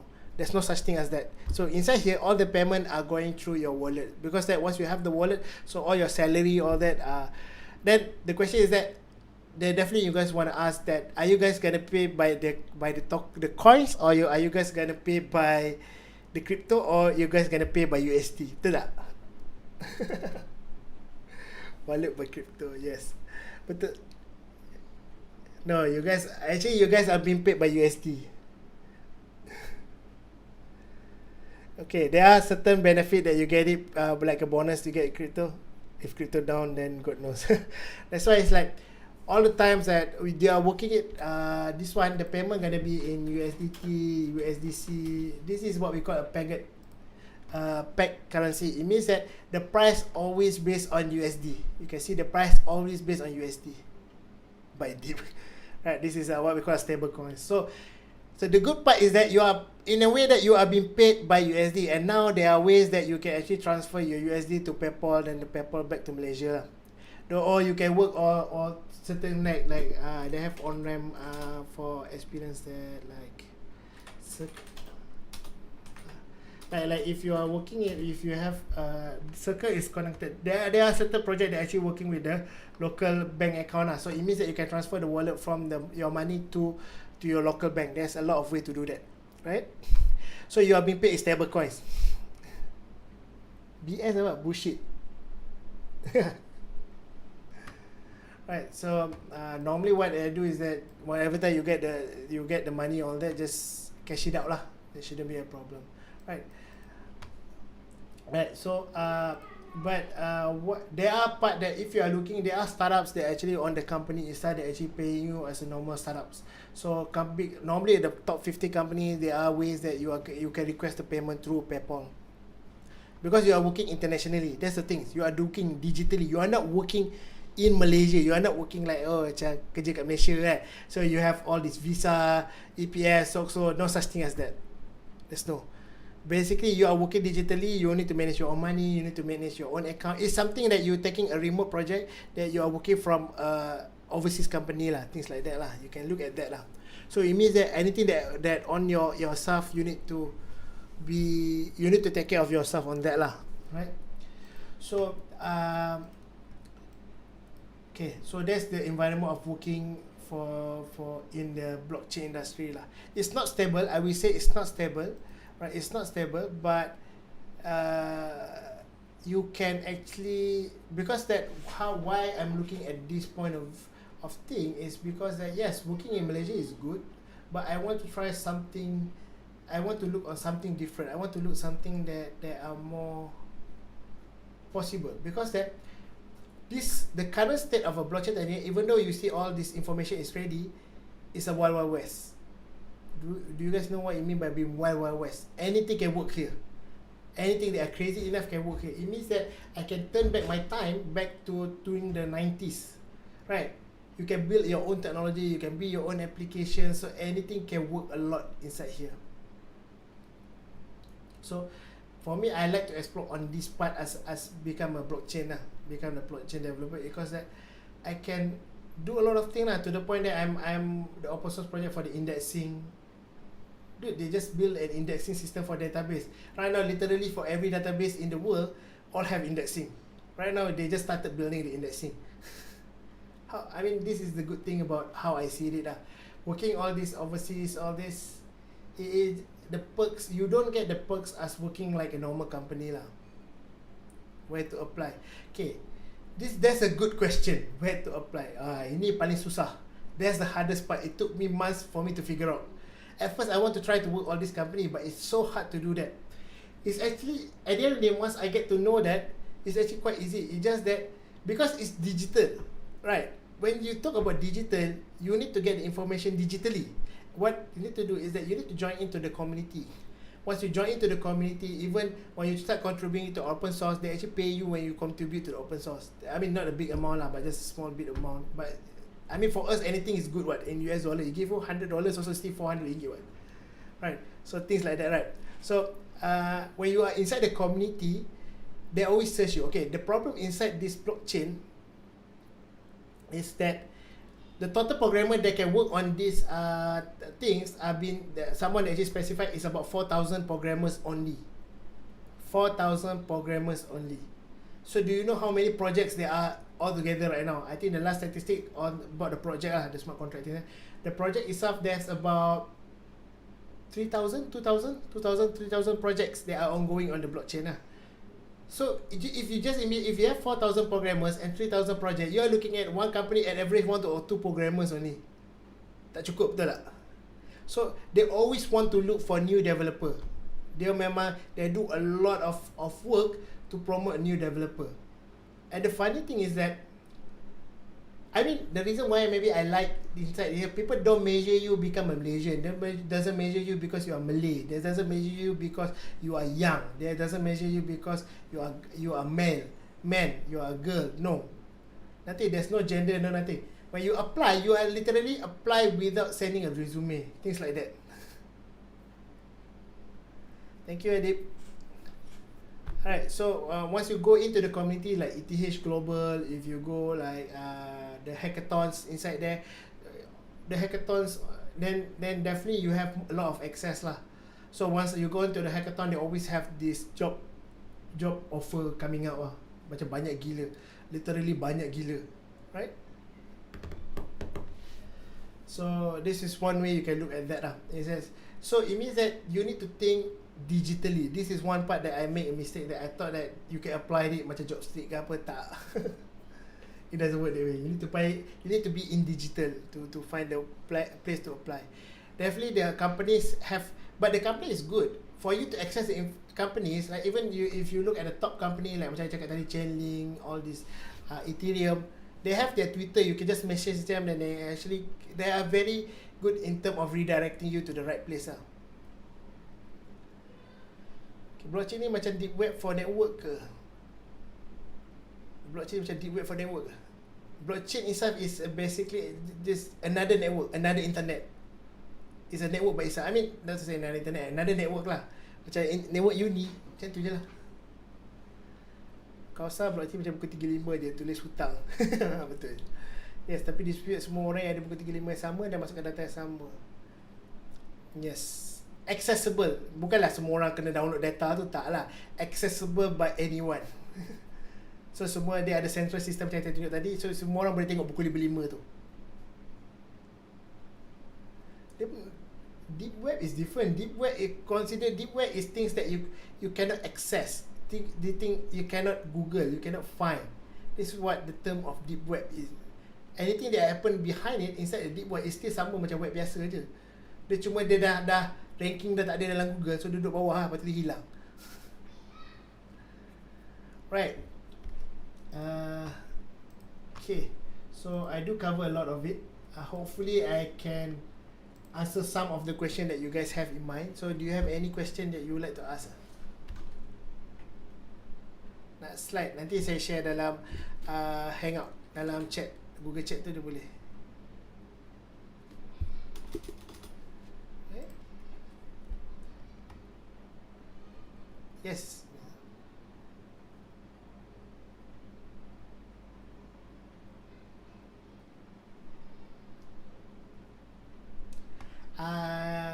As a start, you can actually contact me through my Twitter, Iqbal Baharum here. Yep. So this is my Telegram.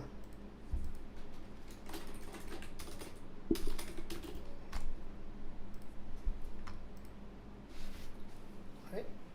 Or you can send me a Telegram from there. So any other questions?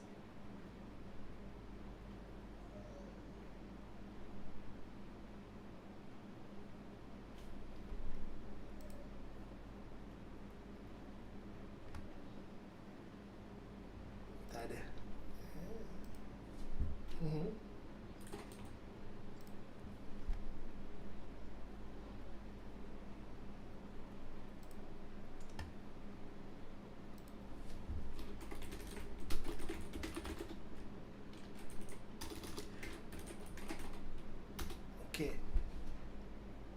EVM is not based on solidity. Mostly that you can look at the mostly now, right, they're actually working at macam Golang, C++, Rust, right? So that's the standard one lah, right? Okay, so for if you want to work things like macam EVM, all that, you need to go lower level lah. It's simple. You need to go low level programming. It's not on Solidity. Solidity is built on top of this EVM.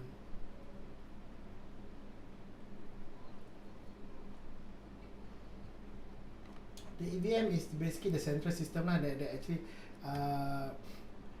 example that you can do a lot of things using the EVM lah. One example that you can look at, the one that I shared just now, that like the Lifebear, right? The Filecoin to storage informations, right? So EVM gonna be located somewhere around macam ni lah. It means that extension of it, so you can deal with the storage, you can deal with the encoding of file, you can deal with streamings, you can build more application on top of this EVM. So certain application are more suitable on the EVM level. It means at a low level. Another certain application are more towards a smart contract level lah. That one is higher level lah.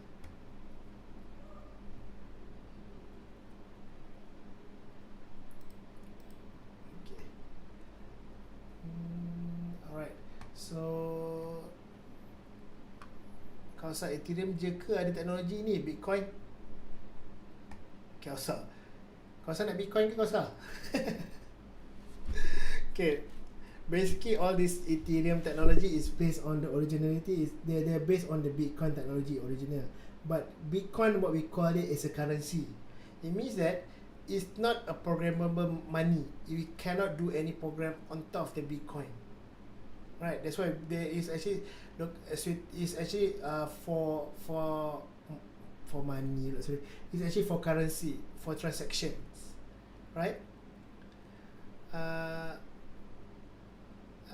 So it means that for if you look at Ethereum and the Bitcoin, so in terms of the technology, Bitcoin is the money lah, the currency, but the Ethereum, you can look at Polygon, Kusama, you can look at BAC, right, Binance.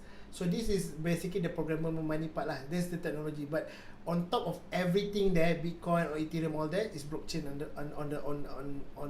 underneath it lah.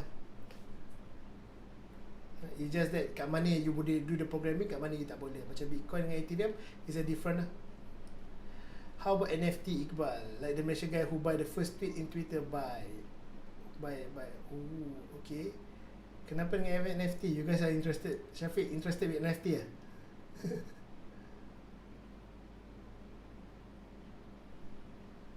The technology, right? This NFT is actually unique technology. For you to do an NFT, in general idea, you need the smart contract, but at the same time, what you need is the IPFS, the storage, right? You need the storage. So these two gonna work together to create an NFT. What they do is basically that the smart contract become the contract lah that binding the NFT, but where the NFT are being located is inside the IPFS, right? Because inside the IPFS. So IPFS is the storage. So it means that this storage, like I said, is immutable, cannot be deleted, right? So the smart contract will point to the IPFS, right? So things like NFT ni ramai orang, there's a lot of things that people do with the NFT lah. One of the big example, like sekarang ni orang jual trading card, right? But I think the current state of technology on NFT di bawah lagi dari Wild West. It means that people are not fully utilizing the proper NFT. The big example on NFT is that you can use it on multiple like gaming. So example like, let's take two things like this. So then I need my NFT. This current state of it lah. Dah ada orang buat lah, tapi not yet on the full scale. So example that here is a Dota. Here is a LOL. Right. So what happened? These two have a different game, right? Different mechanic, different way of doing it, right? But they are under character asset. So it means that for these two is that for NFT and LOL, what it can do is that like the character is inside the Dota can be transferred inside LOL, League of Legends, right? So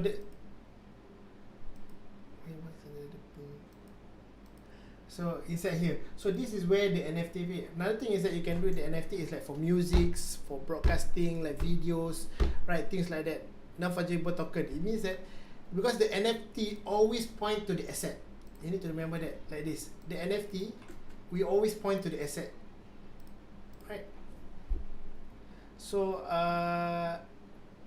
so people will be invented. It means that to say that is verify who have the ownership of the NFT lah. Because when you need to create the asset, you need to be the owner, right? So if you are the first owner, then that's the concept of it lah. But again, that part I won't touch much. Because NFT is just a use case. It's like if I want to talk about NFT, I need to talk about DeFi juga. So that why kita buat separate session, right? The use case of it lah. So NFT can work with a lot of other things. People are looking at the NFT as a replacement for the IP. The word is IP, intellectual property. But that one we can do a separate process lah, a separate discussion, right? Why proof of stake is better than proof of work, or proof of stake or better than proof of work? Simple ya. Proof of work, you need to have consensus. Betul tak? It means that you have multiple VM need to tell you that this as a consensus list, this is the process. Am I right? Whereby proof of stake, you just need one VM to do that only. Any of the available VM can do that. You don't need a consensus like what you have now.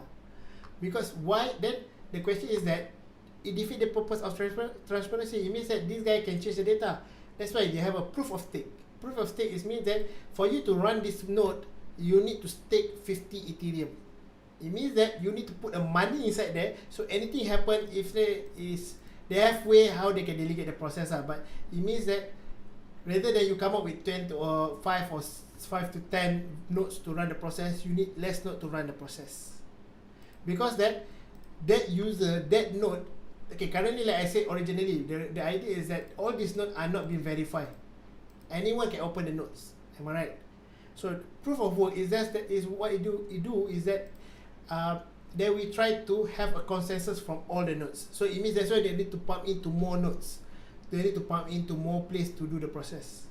Right? They cannot have like 5 or 10 only. They maybe need 10 to 20 depending on the processor. To have a consensus, this is correct. But proof of stake, it means that I already stake my money inside there. It means that I verify that I'm a good guy. I'm a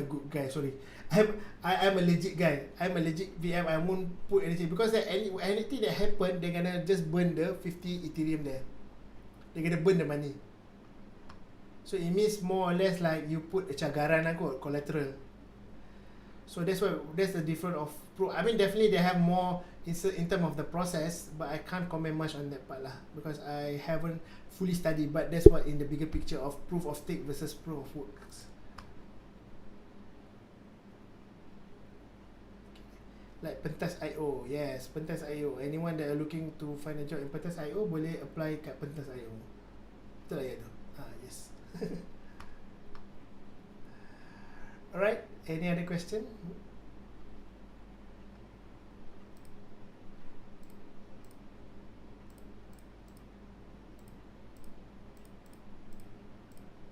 Okay, I guess no more question for now. So, like I said, the state of technology, I have explained about all this. Hopefully that we can talk more in depth going forward, right? But definitely I want to invite all the young programmer to look at this angle, right? Look at what we can do, because the reason why I'm doing this session is actually to for you guys to open up, because I know that for you become a senior, it's much easier for you to find work, for you to verify your skills. But for someone that actually come from the young, just started, right? So for you to have a verification of skill is a problem. Building your portfolio, building your credibility, right? So definitely, I think this is a good example for you to have a starting point from here lah. Okay. Right, so I will end the session tonight. Thank you very much for coming. Right, if you have anything that we can discuss or talk about, just send me a message. That we definitely can chat more lah. Right. Thank you very much, guys. Thank you. Right, thank you very much. Assalamualaikum. Good night.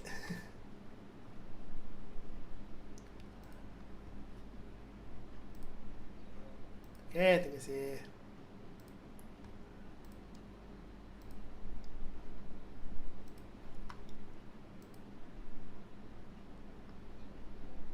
Alright, thank you, Mr. Iqbal.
Tujuk. Senyap Sorang je. dia sorang-sorang kat atas katil. Kemain lagi. Macam puing. Ha? Macam relax dia.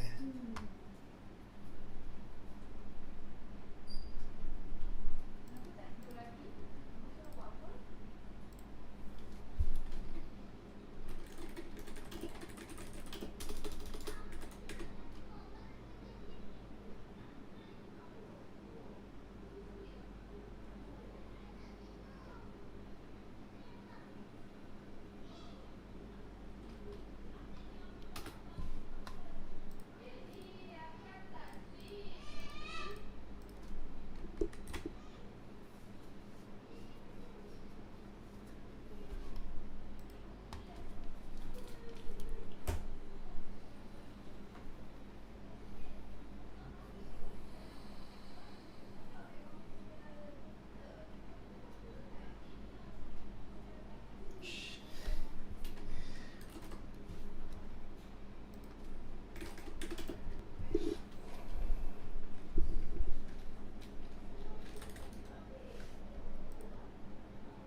suara apa jadi?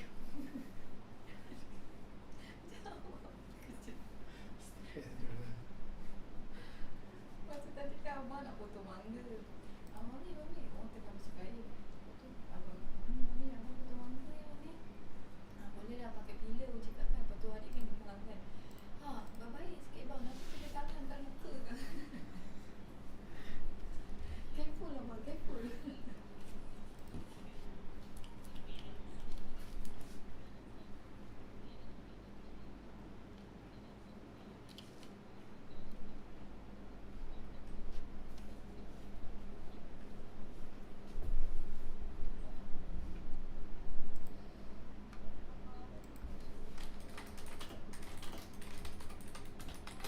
Hi. Sorry, I just finished my class. Oh, sorry, I'm mute.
Alright, I think based on the last discussion we have that we talk about the NFT, I think Ellie mentioned about streaming the NFT, something like streaming the NFT to the user, right? To the fan. That's what I remember.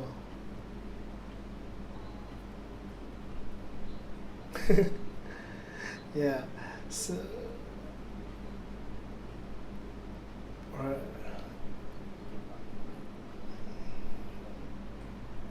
We uh, correct. We are correct.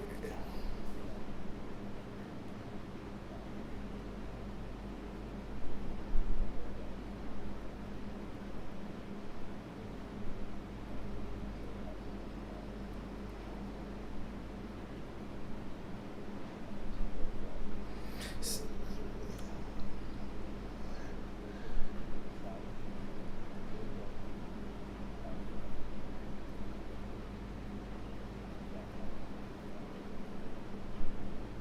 Randomly.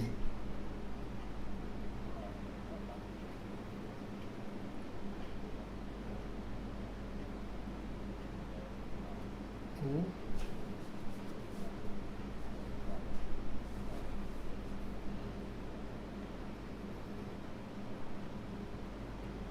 Alright, so it means that how I can imagine that, like, right, the creator will have a list of something like a what we call ranking system or things like that lah. So it means that inside that they will mention that this NFT, if the user have this much of token, they will get this NFT.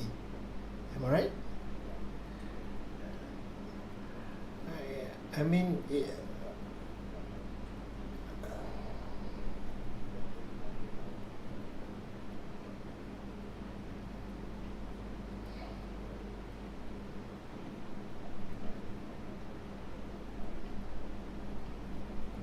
I mean, the thing is that we only know about that particular stream. It means that if example, the fan was like jumping around from different streaming, it means that different content, right?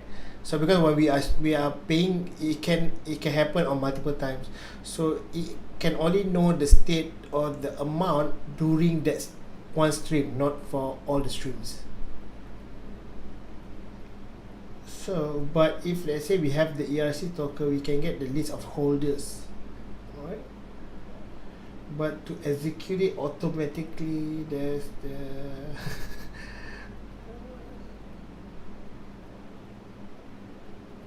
I don't think you can do it automatically. You need to be executed. I mean, at the moment, again, I'm relying a lot on Ellie also before this. But my understanding is that it can't happen automatically. It only can happen. It means that like the creator go to the dashboard, click okay, distribute things like that lah. It means that it need to be what we call triggered. Unless that we install a chain link inside there, but it gonna get more complex in terms of implementation. I don't think we can complete it by Monday on that.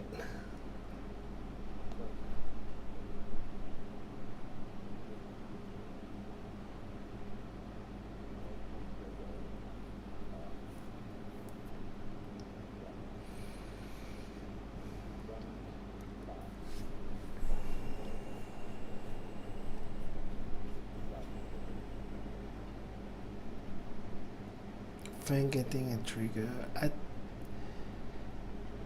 That can work, but you need to have the list of the holder whereby we can check it from the smart contract, right? You can check the smart contract, you can get the list of holders. Then from the holder that you need to check that whichever user that need to be sent.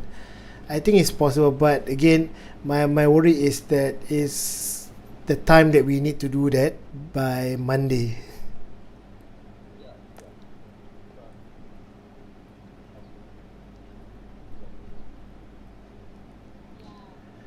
I mean, I can do a simulation for that. It means from the front end, but to do a smart contract, we definitely need to look either we have a time to do that or not.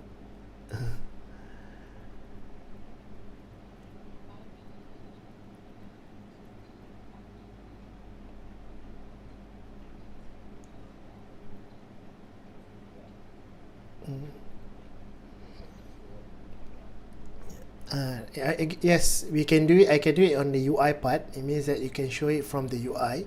You can show for a demo purposes lah. But it means it's not a working condition at the. It's not a working on that point. Yep.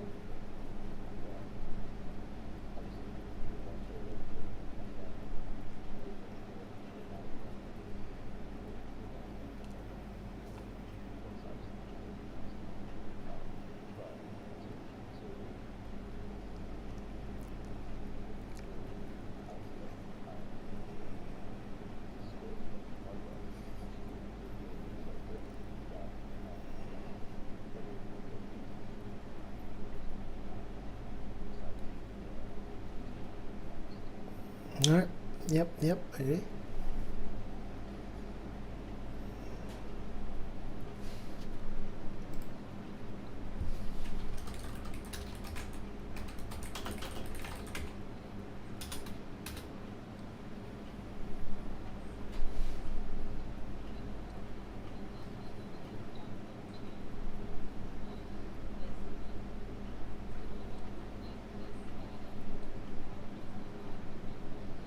Hmm.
Yep, I do. uh, that's basically like the thing that I do on daily basis. so so right now is that Arnold gonna help me on the smart contract part. So I am working on the front end. So just to rebuild back what Amy has created.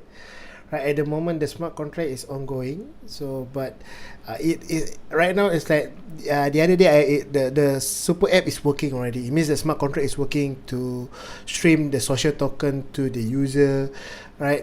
Social token to the fan when they triggered the payment. Then the payment will go directly to the creator as well. So all this multiple stream is there already, but it's not dynamic. It means that the creator cannot. Because one problem that the Superfleet can't do, we cannot trigger the creator to send their social token from their wallet to the smart contract. So what we need to add is that the creator need to create the creator account per se, and streaming it, the social token, to the smart contract, whereby without need the fan to do anything.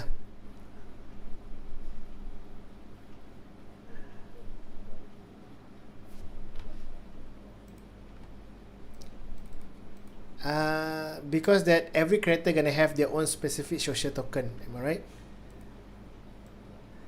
So it means to make it, it means that we need to register the creator and the social token, because we have one smart contract. They need to know which creator to trigger. Example, that if you are a fan for creator A, if you are a fan for creator B, so different social token for that. So that's why we need to create the creator account, and the creator need to register the social token.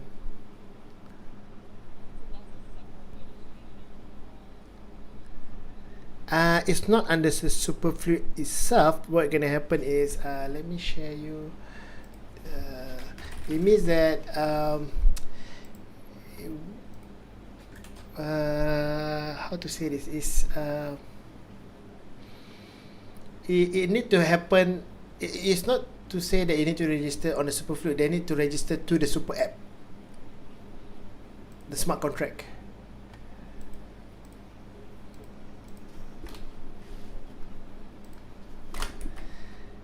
We don't need them to log in. It's just that to register on it, because we can track from their wallet ID. So example that yeah. So it means from the wallet.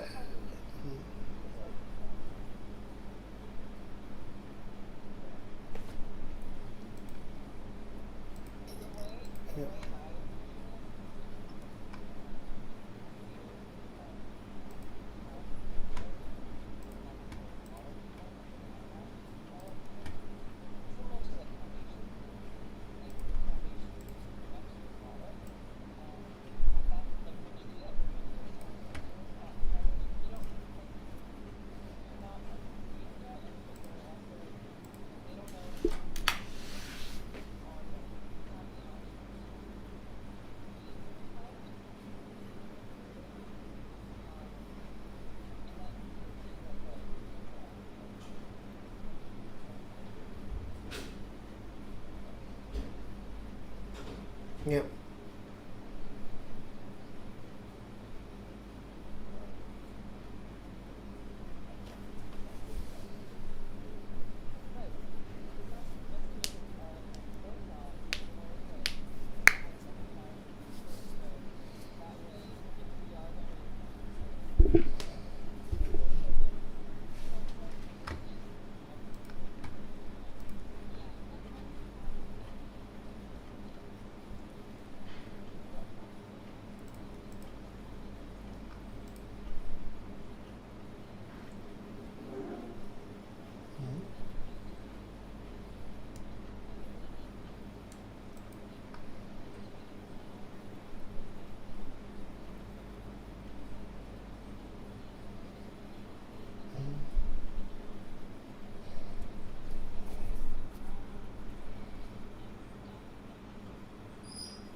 Mm.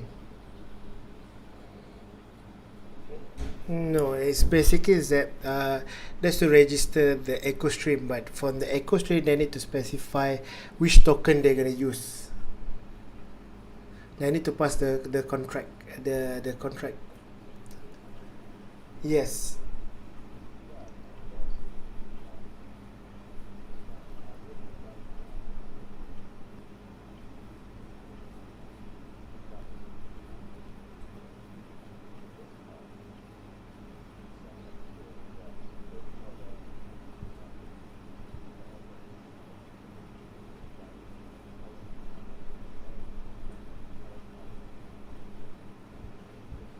Ah,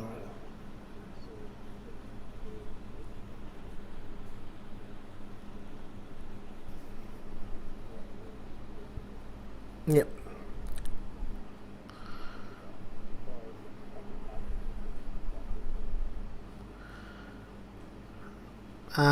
Basically they need to create once. It's only once only. Only once only. They don't need to create for each stream. It just once only. For the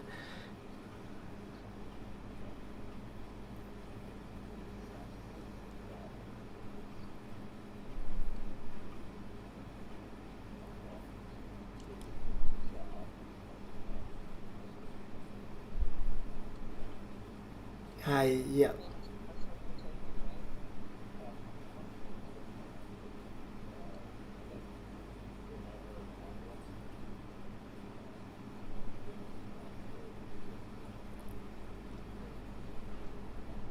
Yes, because that all the ERC20 need to be upgraded, so that's why they need to pass the amount, how much they're gonna do the rates, things like that lah. Because we need to upgrade the token.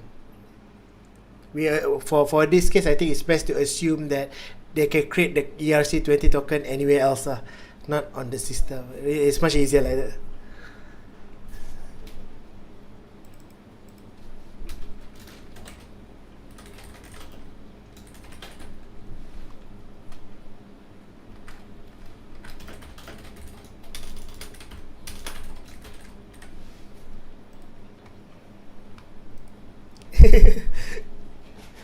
Yeah.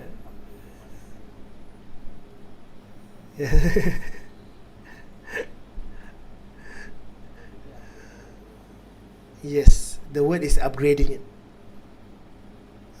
But what you say is correct. We are not minting it for this, because that to do the minting, then we need to create the mint generator for that part lah. Right, so because it's not to say it's not possible. You can do it on the static if you want. For this case, we can put it on the for the static UI. You can say that you can create from there, but we won't have that functionality for the demo lah, because I think that one is very straightforward.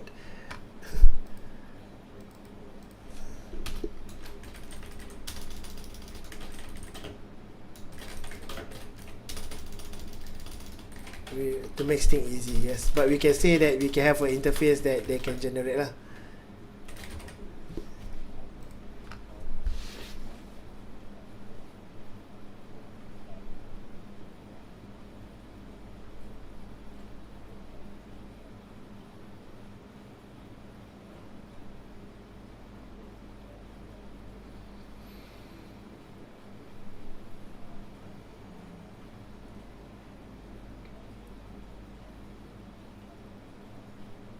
Mm.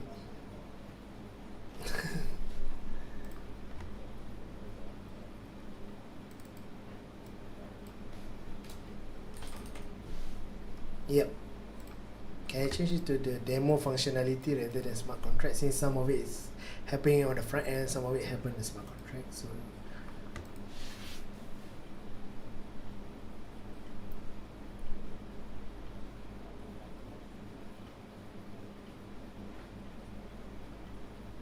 sorry.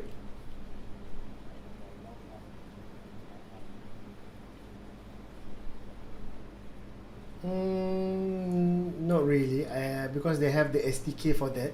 So inside the SDK, there has actually the wrapper. So it means I can do it from the front end rather than on the smart contract itself lah. Hopefully that works. I am actually still testing on that. At the worst case, we're gonna see how it's gonna go for that.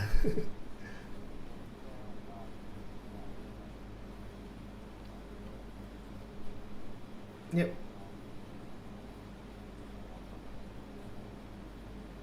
Yep. Yep. Definitely.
So for that, definitely that for this demo purposes, that it means that even though it seems like outside, but it's actually at the same source code lah, right? To make things easier for the demo purposes.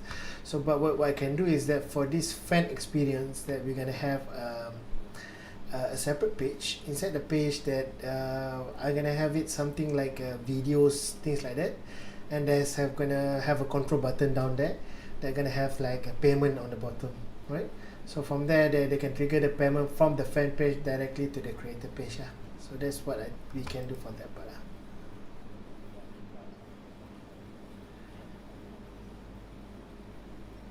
I mean, it's not gonna have.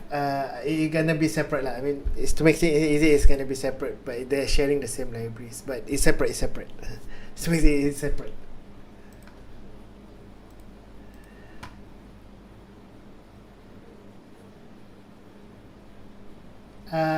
For this demo, yes, it's gonna be on the same domain for the demo purposes. But because I don't think I have time to create the widget, right? So to make things easy, we just show the simulation of it. But at the end of the day, just I'm gonna show you some. Sorry.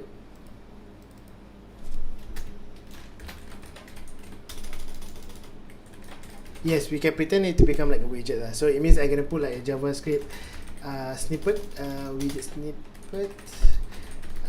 Generator at the somewhere, maybe at the dashboard, something like that, so at least people are clear on that lah. I think that one is basically a static one. It's not a right one, but some snippet or something like that. So so then people have the assumption that this code can be copied anywhere.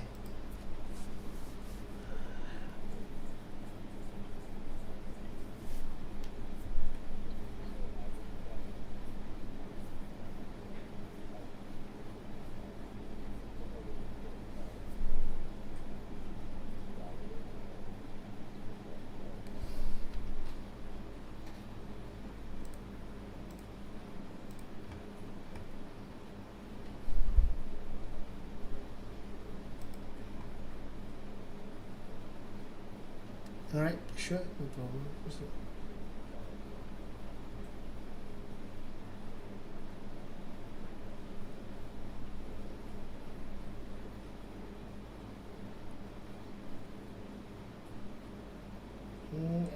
I mean, in this case, for the demo, we can simplify it just for the demo, right? Because at on the real use case, you need to be triggered on the video itself, lah, right? On the experience started. So, but to do that, I need to create another libraries just to handle the videos and the payment. So I don't think I can. It's not. I don't think we have time to do that until Monday, lah. Alright.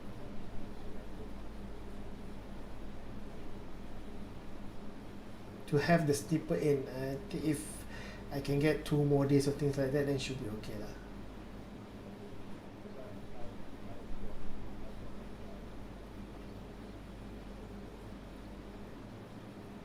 Oh, this is on the real. We are talking about on the real product, is it? Okay.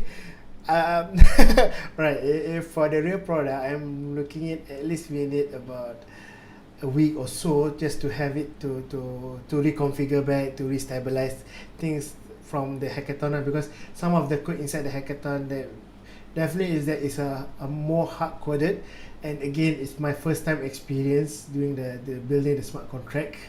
So definitely I will need about at least a week to 2 weeks to make it proper.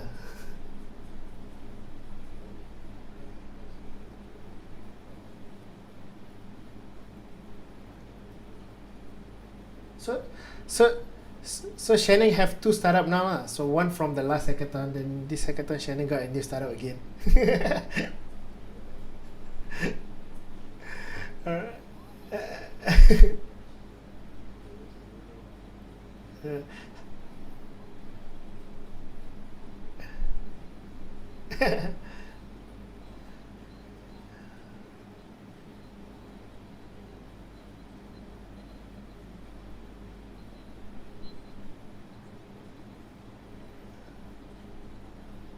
Oh, wow.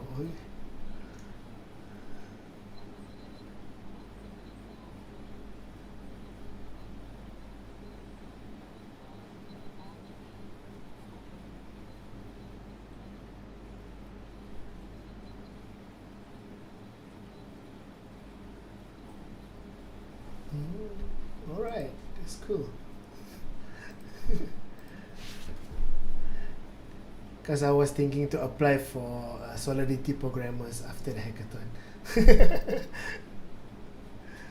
So if this thing is gonna go live or real, then maybe I can look at this rather than go apply for works. Not to say for works, like I'm here to gain the experience, right? I haven't started it on the beginning, so yeah, this definitely is great.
All right.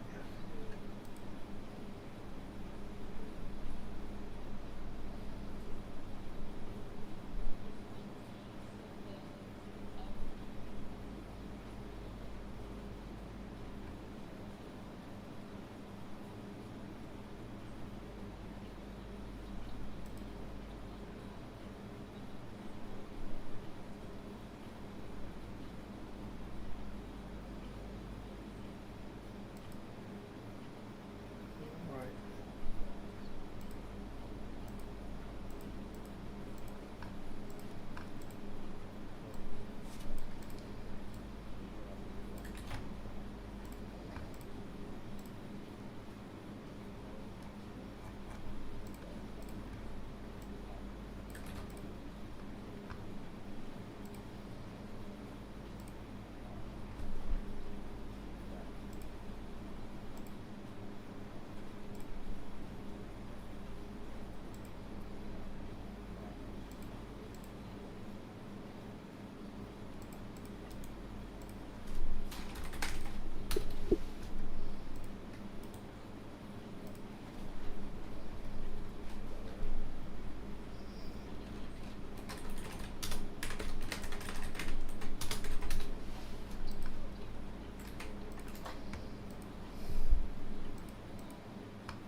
Mm.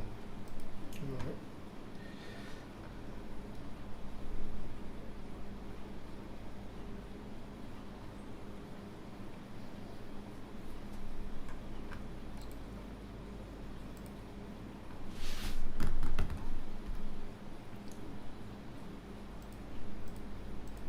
I think Arnold inside it's not inside the Google Meet. I think he has. I, I think he has problem with the connections. uh,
Uh,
why is so big?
good. I think it's great. It's much clearer to see things. Yeah, we have been discussing this for weeks or so, right? But more or less that we can see things from now on. But I don't think that we have time to integrate with the D5 for this hackathon, right?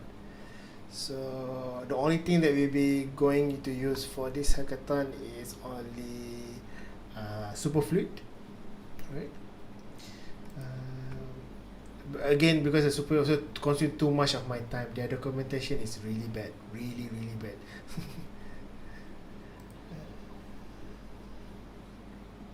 Yeah, right. So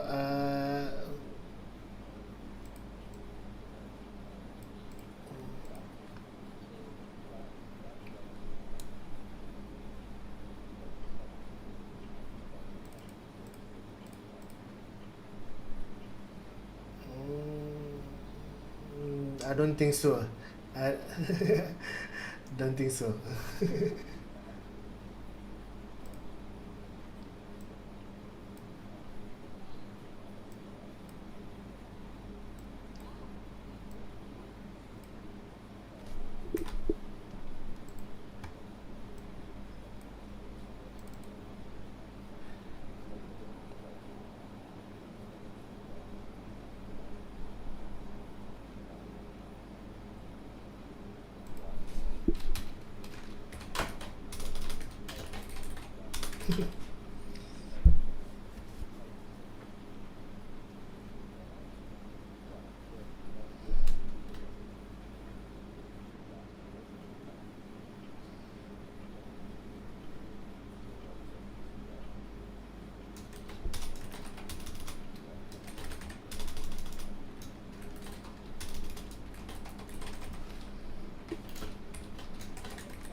uh, I'm just saying that I'm trying my best, right? But again, I'm try to be, because it is my first time doing this Ethereum Solidity things, right?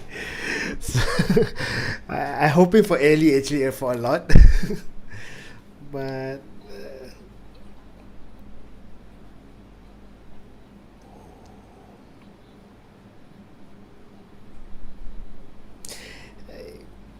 I mean, Anna and me is basically the same, but what my worries is that it's too short time for him to work on things, right?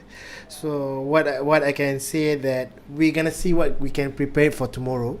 The latest that we can, I mean, by tomorrow night, if we are whatever that we have, definitely that we can see tomorrow lah. Then the rest of it, if let's say we plan it to go forward on the project, definitely we have time to plan ahead what to plan ahead, what things that need to be built, things like that now. But for now, I can't promise anything much for tomorrow. But again, that definitely that my key thing is that to have the flow, to have the experience working as much as possible lah. Hmm?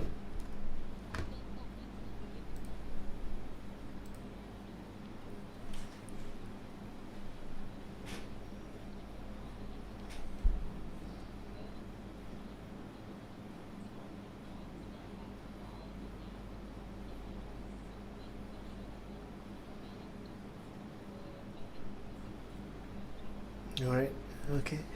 I'm just trying to lower down the expectation for tomorrow for you guys.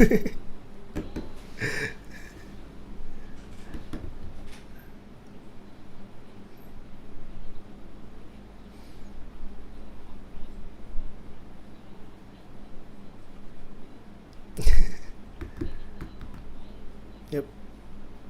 All right. Okay. Then we try to see for tomorrow. I mean, I get the list from the from this Miro, right? The demo and the static part, right? Then we try to see. I try to see that to fulfill things, especially on the demo part, lah. I think that's also is quite important to have the experience running, right? Alright. Or if not, also we try to see what's the best case scenario that we can work in for tomorrow, lah. Alright.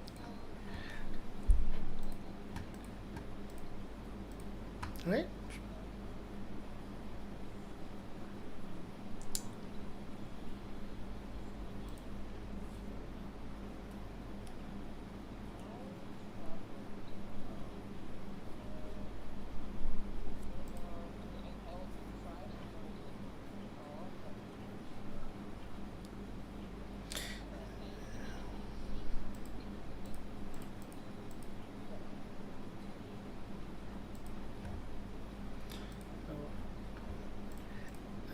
Is it possible for tomorrow that we make it a bit later?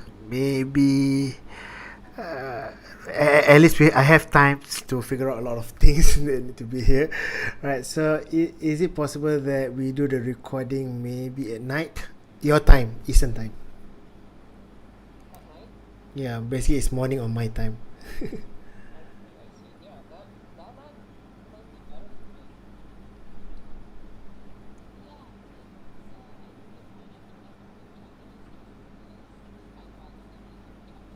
Or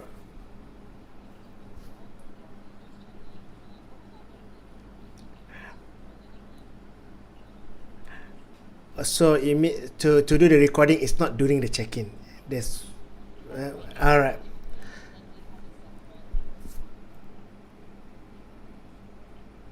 For the recording. All right. All right, then 9 o'clock is good for me then. I mean, just to do the checking, but I will thinking for so at least if we can get it by to do the recording by night at your time, then should be good lah. So I think about 8 p.m. or 9 p.m. At least we have more things to show during that time. I can show for not to show, right?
All right. Okay.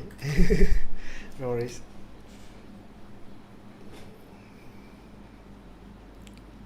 I don't worry. It's alright. So yeah, then I think they'll be good for tomorrow. Right.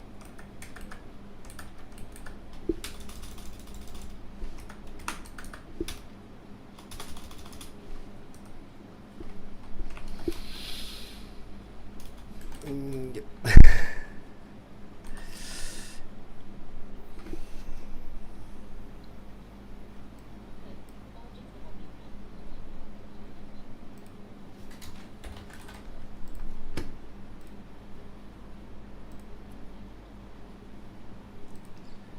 I already give him the task that I need, right? I already pass it to him. So, but I try to see that either he can make it or not. At the moment, we have actually a working smart contract in terms of the streaming between from the fan to the creator back to the fan is actually working already. I've shared inside the group, right?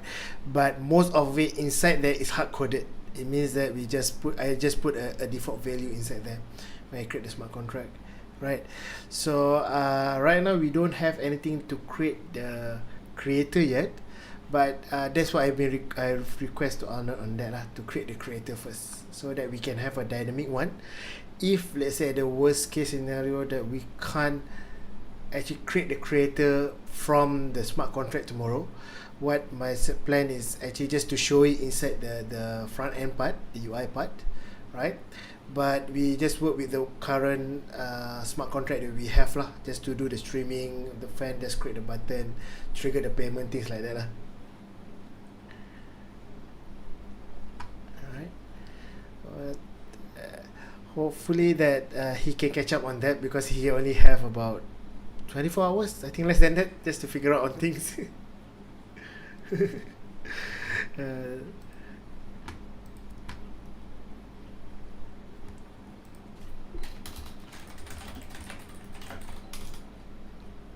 mm,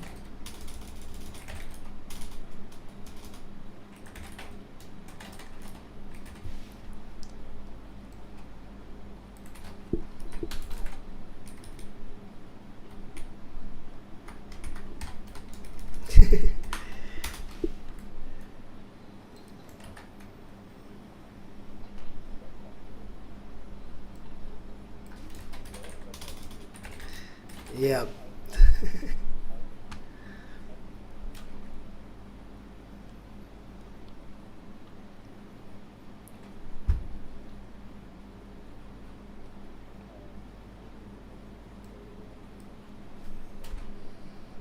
All right.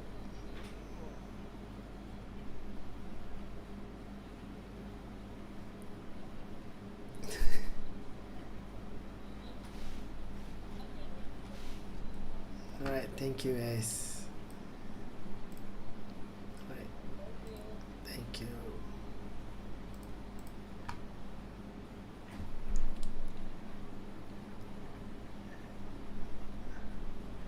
All right. You okay there, Amy?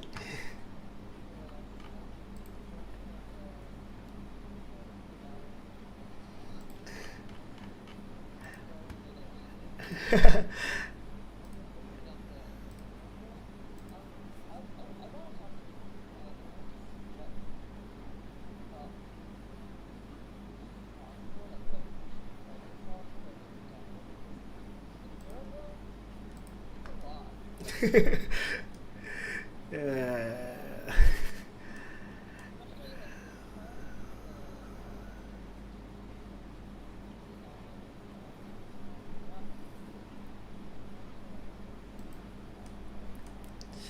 actually, right, Amy.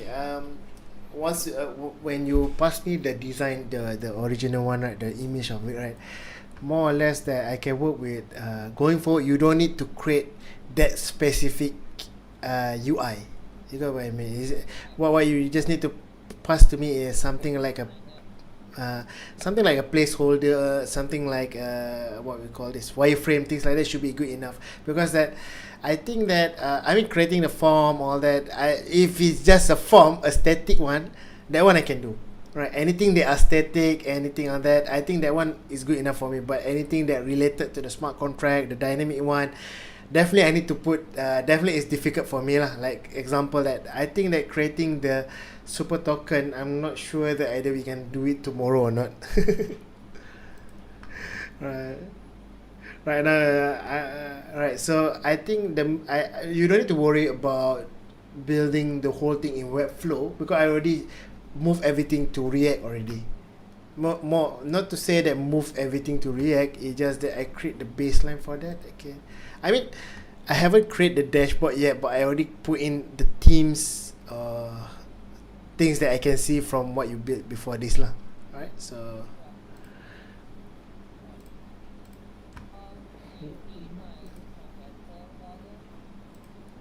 you are using a different Webflow than the one that passed by here.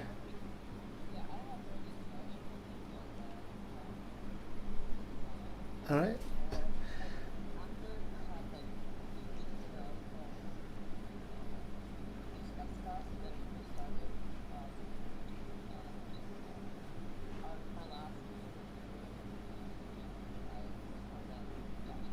Mm-hmm. All right.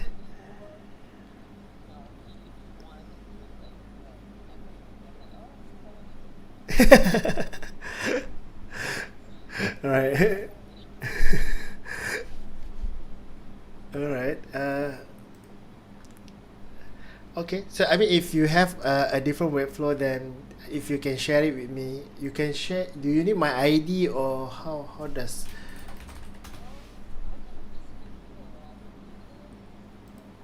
All right. All right. Yeah. Sure.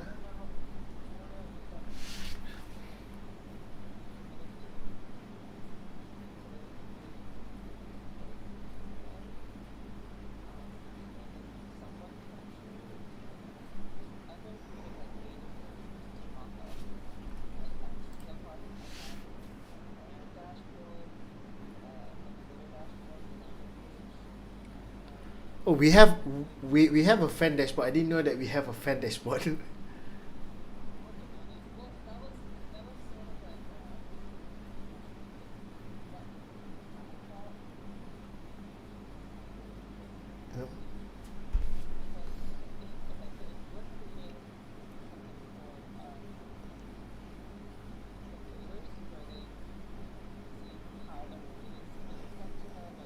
Yep.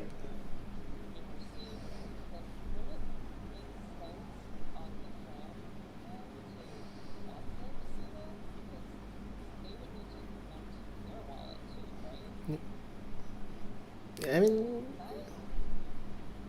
this actually makes sense. It means that they can actually check the. I mean, other than they need to go through these ether scan things like that, they can just go to the echo. They can see who actually they paid, what kind of token. I mean that because that what I realized is that when we run the stream, as a fan, I cannot. I mean, I just have the feeling of it, but I can't do. I'm not sure that does it go to me. Did I receive it or not? Like it won't be shown anywhere inside there, right? All right.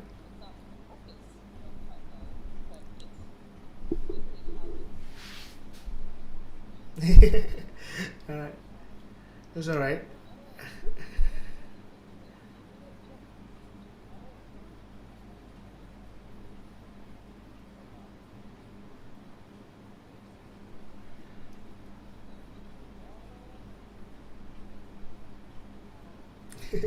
All right. All right. For this part, definitely is that to have that page is good, but definitely I need to look at the most priority is that to finish all everything by tomorrow, right? So, I mean, going forward after the hackathon, definitely I can put it just a simple page, things that maybe they can do from some explanation of it, but I don't think I can make it functional for this hackathon. Right, because then I need to create a separate libraries just to connect to the smart contract, get the details, things like that lah. Or I need to use the GraphQL, whereby that I don't want to spend any more time with the superfluid. It has been stuck in me for like what 2 weeks, something like that. So it's all right.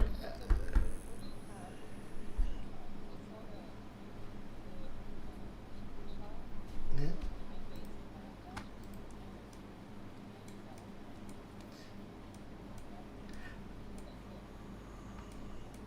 All right.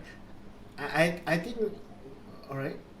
Okay, I think at the moment that we are looking at, I mean, for the dashboard, that one is great, right? But I'm not gonna use for every single component inside there, like anything that unless I hard coded things out. But that one is great already. That thing should be there already, right? Can we just work everything inside a single dashboard? I mean, example like looking who has the top, the token holder or things like that for the static one, or do you plan to have a separate page?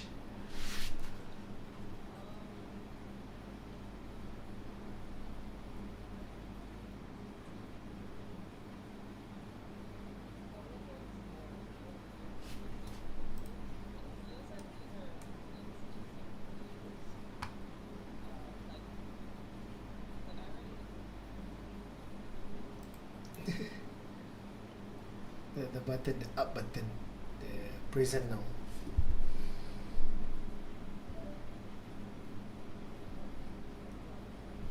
Is it?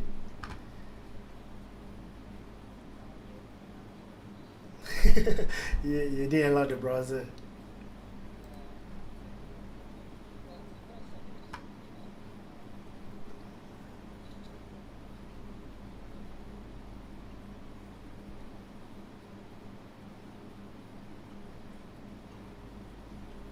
You said you can pass it. You can pass it from the on the Discord.